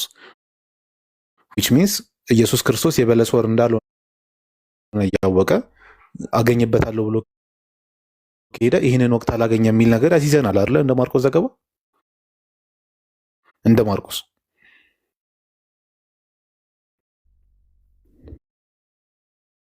ትክክል ነኝ? እየጠበኩ እኮ ነው እኮ ኮንፊርም አድርገኝ። ፖይንቱ ጋር ድረስ እኔ አሁን ከማርቆስ ወንጌል ምዕራፍ 11 ቁጥር 13 ላይ ተነስቼ ኮንክሉዥን እየሰራው ነው። ከዛ ኮንክሉዥንን እየነገርኩ ነው። ትክክል ኮንክሉዥን አልተናገርክም። ኮንክሉዥን ምናልባት ካገኘውበት ብሎ ነው ሄደው። ስለዚህ ፕሮባቢሊቲ ላይ ተመስርቶ ነው ሄደው እንጂ እርግጠኛ ሆኖ አይደለም። የመጀመሪያው ኮንክሉዥን። ሁለተኛ የበለስ ወር አልነበረም፣ ወሩ የበለስ ወር አልነበረም። በቃ ግልጽ ነው፣ ይታወቃል ብሎ ማርቆስ ዘግቦታል የበለስ ወር እንዳልነበር። ሶስተኛ ማይር እየሰማሁ ነው። ኮንክሉዥን ጋር ሲደርስ ነው እየጠበኩ ነው። ኮንክሉዥን ላይ ደረሰ እዚህ እየመለስ እንደሌላው ክርስቲያን አይደለም ማለት በሴታ ፓርላማን ከኔ ጋር የምታወሩ በሴታ ከሆነ ተከራከራለሁ። አድራቂ ነኝ። ሴታፕ አይደለም ፖይንቱ ምንድን ነው? እኔ አሁን የእንትንን የማርቆስን ዘገባ እያየነው ነው። ማርቆስ ይሄን ነገር ይዘገበልን። እኔ ደግሞ እሱን እየነገርኩ ነው። ኮንፊርም እያደረገኝ ማለፍ ነው የፈለግኩት። የረገመበት ምክንያት ምንድን ነው ንገረኝ። እሺ በለሲቷ የተረገመችበት ምክንያት ምንድን ነው? ረገማት። ኦኬ መርገሙ ትክክል ነው።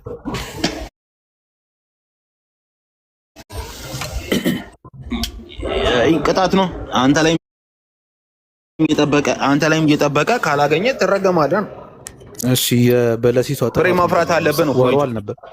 ያ ፍሬ ማፍራት ነበረባት፣ ግን ወሯ ሲሆን ነው የበለስ ወር ሲሆን ነው ፍሬ የምታፈራው። አሁን ግን የበለስ ወር ስላልሆነ አለማፍራቷ ትክክል ነው። ናቹራል ፖዚሽን ነው ያዘችው። ባይ ኔቸር ደግሞ ፍሬ የምታፈራበት ወቅት አለ፣ ፍሬ የማታፈራበት ወቅት አለ። ፍሬ የማታፈራበት ወቅት ስለነበር አላፈራችም፣ ግን ረገሙ።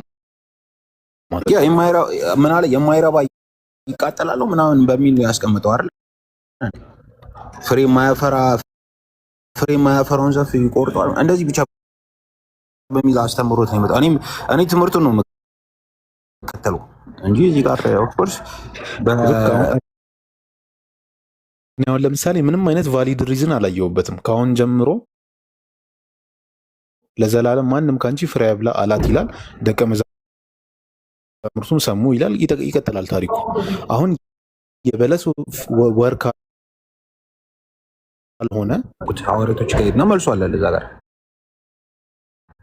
እኮ ስለረገማት ምናምን ደርቃዩት። እሺ ለምንድን ይረገማል? ለምንድን ነው አለ? እሺ ማርቆስ ላይ ነው ያለው። ማርቆስ ልፈት ማርቆስ 11 ቁጥር 21 ላይ ጴጥሮስን ትዝ ብሎት መምህር ሆይ እነሆ የረገምካት በለስ ደርቃለች አለው ይላል። ምን አለው? ከዛ ምን አለው?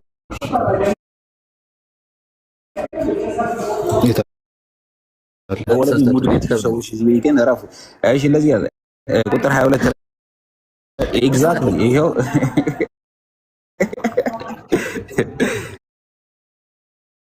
ይሄውና ምን አለ መሰለህ?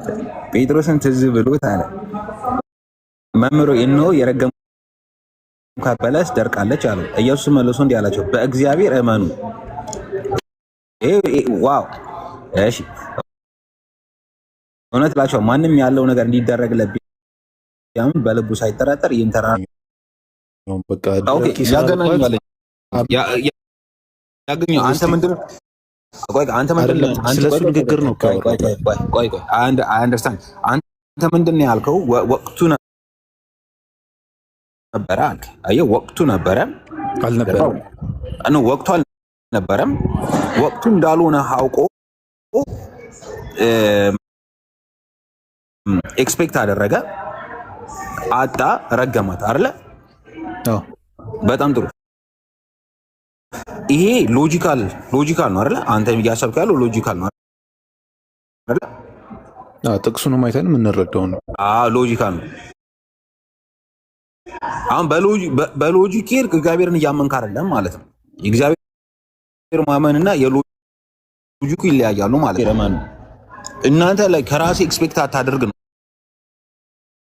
እያለ ያለው እሱ እየተናገረ ያለው ላስረዳህ እዚህ ጋር መምህር ሆይ እነሆ የረገምካት በለስ ደርቃለች ብለው ነገሩት። ሲያልፉ ደርቃ ሲያዩት ማለት ነው። ያ እሱ ለምን አየህ? ጊዜውን አየህ? ጠዋት ላይ ደረቀች። ተገርሞ ከዛ ግን እሱ ብሎ ነገራቸው። ይኸውልህ እሱ የመለሰላቸው በእምነት ይህንን እርግማኑ ወይም ደግሞ በለሲቷን ሲረግማት በእምነት እግዚአብሔር ያደርግልኛል ብሎ አምኖ ስለሆነ ያደረገው መለሰላቸው ነው። ያው ማንም ያለው ነገር እንዲደረግለት ቢያምን በልቡ ሳይጠራጠር ይህ ተራራ ተነቅለ ወደ ባህር ተወርወር ቢል ይሆንለታል አለ። ስለዚህ ያልኩት ነገር ሆኖልኛል ነው የሚለው። አሁን እኮ ያለበትን ምክንያት ሳይሆን ያለበትን ነገር እንደሆነለት ነው እየተናገረ ያለው እንጂ በዚህ ምክንያት ያልኩት የሚል ነገር አልሰጥም። ይሄው ኢየሱስ መልሶ እንዲያለች በእግዚአብሔር እመኑ አለ። በእግዚአብሔር ማመንና የሎጂክን ጉዳይ ነው እያገናኛል። የሰውን ትክክለኛ የሰውን እንትን ዲፋይ እያደረገ ነው። የሰውን እንትን ምንድን ነው የሚባለው? ዝቅ እያደረገ ነው። በሰው ሳይሆን በእግዚአብሔር ላይ መታመን እንዳለብን፣ በወቅት ላይ መታመን ሳይሆን በእግዚአብሔር ላይ መታመን እንዳለ ብዙ ነገር ነው። ባይዘው እዚህ ጋር ብዙ ነገር ነው። ትክክለኛ መምህር እንደዚህ ነው። ባይዘው ትክክለኛ መምህር ስለ መርገሙ ነው እንጂ የተናገረው ስለተረገመበት ምክንያት አይደለም። በእንትን ላይ ኤክስፔክት እንዳታደርግ፣ ኤክስፔክቴሽን በሰው ላይ እንዳይሆን በእግዚአብሔር ላይ እንዲሆን ነው። የሚገርም አካሄድ ነው። በሰው ላይ ኤክስፔክት ሳይሆን በነገሮች ላይ ኤክስፔክት ሳይሆን በእግዚአብሔር ላይ ኤክስፔክቴሽን እንዲኖርን በእግዚአብሔር ላይ እንድታመን ነው። አይደለም እንዲደረግ ስለመደረግ እኮ ነው የሚጠይቀው። ያዲ ስለመደረጉ አይደለም። ማንም ያለው ነገር እንዲደረግለት ቢያምን በልቡ ሳይጠራጠር ቢጠይቅ አለ። ስለዚህ እንዲደረግለት የፈለግከውን ነገር ብትጠይቅ በእግዚአብሔር ካመንክና በውስጥ ጥርጣሬ ከሌለ እንደሱ አይደለም። ዛፊቷ እንድትረገም ፈለገ። ቆይ እንደዛ አይደለም ማየት ቆይ እንደዛ አይደለም ስራ ትሰራለህ አይደለ? አሁን ስራ ትሰራለህ። ስራ ከሰራ ኤክስፔክቴሽን ምንድነው? ደሞዝ መቀበል ነው አይደለ? ደሞዝ መቀበል ነው አይደለ? እሺ ኦኬ። በሀገራችን እርሻ የሚታረሰው መቼ ነው? ሰኔ በኋላ ነው። ሰኔ በኋላ አይደለ? ያ ኦኬ፣ ሰኔ በኋላ ነው። ካረስክ በኋላ መቼ ነው የምታጭደው? ጥቅምት ላይ ነው አይደል? እንደዛ አካባቢ እንደዚህ ይሄ ትክክለኛ ኤክስፔክቴሽን ይሄ በቃ you know this is what you get accustomed to በቃ ይሄ ናቹራል ፕሮሰስ ነው አይደለ? በዚህ ሰዓት ትዘራለህ፣ በዚህ ሰዓት ታጭዳለህ። ናቹራል ፕሮሰስ ነው። በእኛ ሀገር በውጭ ሀገር ዊንተር አለ፣ ምንም ነገር ማታደርግበት። በዊንተር ላይ ማረስ በዊንተር ላይ እንትን አታደርግም። በዊንተር ላይ ፍሬ አጠብቅም አይደለ? አዊ ሬዲ ትክክል ነበርክ፣ ግን እግዚአብሔር በደረቅ መቼ ነው የኛ የማይነቅ ይሄ የማይታረስበት ዘመን መቼ ነው? በጋዎቹ ማለት ነው መሰለኝ። የማይታጨድበት ዘመን መቼ ነው? መቼ ነው ንገረኝ። እኔ እንጃ። የሆነ የማይታጨድበት ዘመን አለ፣ ደረቅ ምንም ነገር የማይሆንበት። በዛን ጊዜ ልጨድ ብትል it doesn't make sense አይደለ? ሴንስ አይሰጥም። ልጨድ ብትል በዛን ሰዓት በማይታጨድበት ወቅት ልጨድ ብትል ገባ it doesn't make sense። በዛን ጊዜ ግን እግዚአብሔር ቢያደርግልህ በእግዚአብሔር ትታመናለህ ማለት ነው። ካንተ ወይም ከናቹራል ፕሮሰስ እየወጣ ነው ማለት ነው። ገባ? ፖይንቱ ላይ ያተኮረ ነገር አልነገርከኝም። ይኸውልህ ኤክስፔክቴሽኑ ኢየሱስ የነገራቸው የተናገረው ነገር እንደተፈጸመለት ነው እንጂ የነገራቸው የተናገረበትን ምክንያት አይደለም። የተራገመው ምክንያቱንም አልነገራቸው። የሚያወራው ስለ ምክንያቱ አይደለም። ወዲያው ተፈጸመ። ማታ ተራግሞ ጠዋት መድረቅ ማለት በጣም ፈጣን ነው። ማሄር ጴጥሮስ ጠይቆ ወጣ ነው አይደል? ጴጥሮስ የጠየቀው ጥያቄ ምንድን ነው? ጥያቄ አልጠየቀም ጴጥሮስ። የረገምካት በለስ ደርቃለች አሉ እኮ። ደርቃለች አለው። ማታ አንድ ዛፍ ማታ ላይ ኖርማል ሆኖ ጠዋት ላይ ግን ደርቆ ስታየው ይሄ የተፈጥሮን ሕግ አይጸረርም ማለት? ባይኔቸር እንደዚህ ነገር ሀፕን ያደርጋል። ማታ ላይ ጤነኛ የነበረ ዛፍ ጠዋት ላይ ደርቃ ታገኘዋል? አታገኘውም አይደል? ጴጥሮስ ይሄንን ሲያይ ምን አለ? እንዴ የረገምካት በለስ ደርቃለች አለው ነው የሚለው። በቃ ኢየሱስ ደግሞ ይሄ የተፈጠረውን ነገር ተአምሩን ሲነግራቸው ሳትጠራጠሩ ብትጠይቁ ይደረግላቸዋል ነው በቃ ፖይንቱ። ከ22 በኋላ ያለው ስትቀልለው ማለት ነው።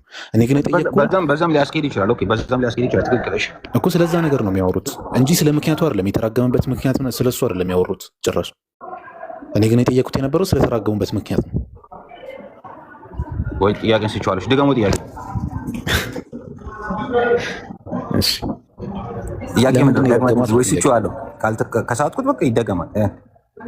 ለምንድን ነው የረገማት? አሁን ዛፊቷ ወሯ ስላልሆነ ፍሬ አላፈራችም። ስለዚህ ምንም አይነት ጥፋት የለባትም። ምንም አይነት ጥፋት ሳይኖርባት ለምን ተረገመች? እሱ ነው ጥያቄ። ልፈልገዋ ታዲያ ምክንያቱም በቃ ሌላ ጊዜ ፈልገው እመጣለሁ። በለጠ የለም የምታመልጥበት አታ በለጠ ቢኖር ወደ እሱ ትልከን ነበር። ኧረ አልክም፣ እመጣላለሁ። አዙር ደግሞ መልሱ ኬት እንደማገኘው አውቃለሁ። አታስብ፣ ግድ የለም ይዤ ልመጣለሁ። ሌላ ጊዜ ድጋሚ እናወራበታለን። እመለሳለሁ። የኔ ሲያዲ ኧረ ባልገባ ይሻል ነበር። ቀጠቀጣችሁ በቃ ይመቻችሁ። አልገባም እንዴ? የሁለታችሁን መልስ ይዤላችሁ እመጣለሁ። እሺ እኔ የምለው ጋር ጥያቄዎችም እኮ አሉኝ ብዙ። ስልክ እየተደወለ ሊወጣባቸው አሁን ልደውል ለራሴ ነው። በዛ ነው መጥቶ ለማን ይመሻል? ይድሮ ውረድና አይሽ ይመቻች መጣ ያ ያትፋሽ ቴንክ እንደጋ ኢድ ሙባረክ ያሻው ተባረክ ይሜ ማለት ይብሩ እናመሰግናለን። ወይ ዴቭን እናስተናግደውና ማሂር ይበቃናል። ማሂር አስተናግደውና አንዴ ጄክም አለ ለካ ቢስሚላህ ጄክ ሰላም አለይኩም። እሺ አሁን ቶፒክ ላይ እንኖራ። ያው አለ ማሂር አለ ቀጥል። እሺ ማሂር ማሂር እንድትነግረን ነው ለምን እንደረገሙት? አዎ እሺ ንገረን። ማለት ኢየሱስ ክርስቶስ እንግዲህ የሚያስተምረው በምሳሌ ነው። ያለ ምሳሌ አልተናገረም እንደተባለው እዛ ጋር እየተናገረ ያለው ዋናው ሀሳብ በለስ የተባለችው እስራኤል ነው። ሙሉ ወንጌሉን ካየኸው አንድ ንጉስ ነበረ፣ በለስ ተከለ፣ ለበለሷም ገበሬ ሾመላት እያለ በለሷ እስራኤል መሆኗን እየተነገረ እና ማርቆስ 11 ላይ ያለውን እስኪ ያስረዳኝ። አዎ በአጠቃላይ ዞሮ በለሷ ያላት ማንን ነው? እስራኤልን ነው። የት አለ እንደዛ የሚል ነገር? ኦኬ ይሄን ነው ፈልገው። አይ ማርቆስ 11 ላይ አሁን አንድ ቦታ ላይ የሆነ ነገር ምሳሌ ሆኖ ስለመጣ ሁሉም ቦታ ላይ ምሳሌ ይሆናል ማለት አይደለም። ኖ አይደለም። ምክንያቱም ማርቆስ ወንጌልና ማቴዎስ ወንጌል ምዕራፍ 21 ላይ ያለው ተመሳሳይ ነው ሐሳቡ ማለት ነው እኮ። ማርቆስ ላይ ያነሳው ላይ ያለው ይወለ አንደኛ ብዙ ኮንቴክስቱን ጠብቆ የመጣ ነገር ነው። ቢታንያ ሄዶ ነበር ተጠቅሷል። ከቢታንያ ተመልሶ ደግሞ ቤተ መቅደስ ገብቶ ነበረ ምናምን ተጠቅሷል። እሱም ስለዚህ ኮንቴክስቱ ጠብቆ የመጣ ምንም ምሳሌ ነገር ያልቀላቀለ ትክክለኛ ሪል ላይፍ ነው እየተነገረን ያለው። ኦል ኦፍ ተሰደን ግን መሀል ላይ ተነስቶ ምሳሌ የሚሆንበት ምንም አይነት ምክንያት የለም። አሁን እዚህ ጋር ደረቋን በለስ ነው እያወራ ያለው ነው የምትለው ማለት ኒውትራል ይሆናል። በቃ በስትክክል ሊበላ ነበረ ደረቀችበት። ምሳሌ የለው። ይሄ ደግሞ ቢታንያ ሲሄድ በምሳሌ ነበር ያስተምሮ አይደለም። ይሄ የኛ አስተምሮ ምንድነው? በለስ ምክንያቱም ስለ በለስ ክርስቶስ ምን ይጠቅማልና ነው የሚያወራው አይደለም። ቆይ ቢታንያ መሄዱ ምሳሌ ነበር ሴንስ ስለማይሰጥ ነው። አሁን እሺ ለምን እንደረከባችሁ ልጠይቅህ፣ ችግር የለውም። ቢታንያ መሄዱ ምሳሌ ነበር።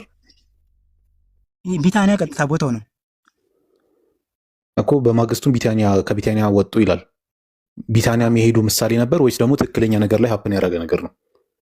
ኦኬ ቢታንያ ኢቭን ዞሮ የእስራኤል ከተማ ናት አይደል? እስራኤል ውስጥ ያለች ቦታ ናት እኮ። የጠየቅኩህ ወደ ቢታንያ ሄደ ሲል ምሳሌ ንግግር ነው ወይስ ደግሞ ራሱ ኢየሱስ ከነበረበት ተነስቶ ወደ ቢታንያ ሄዶ ነው? የትኛው ነው?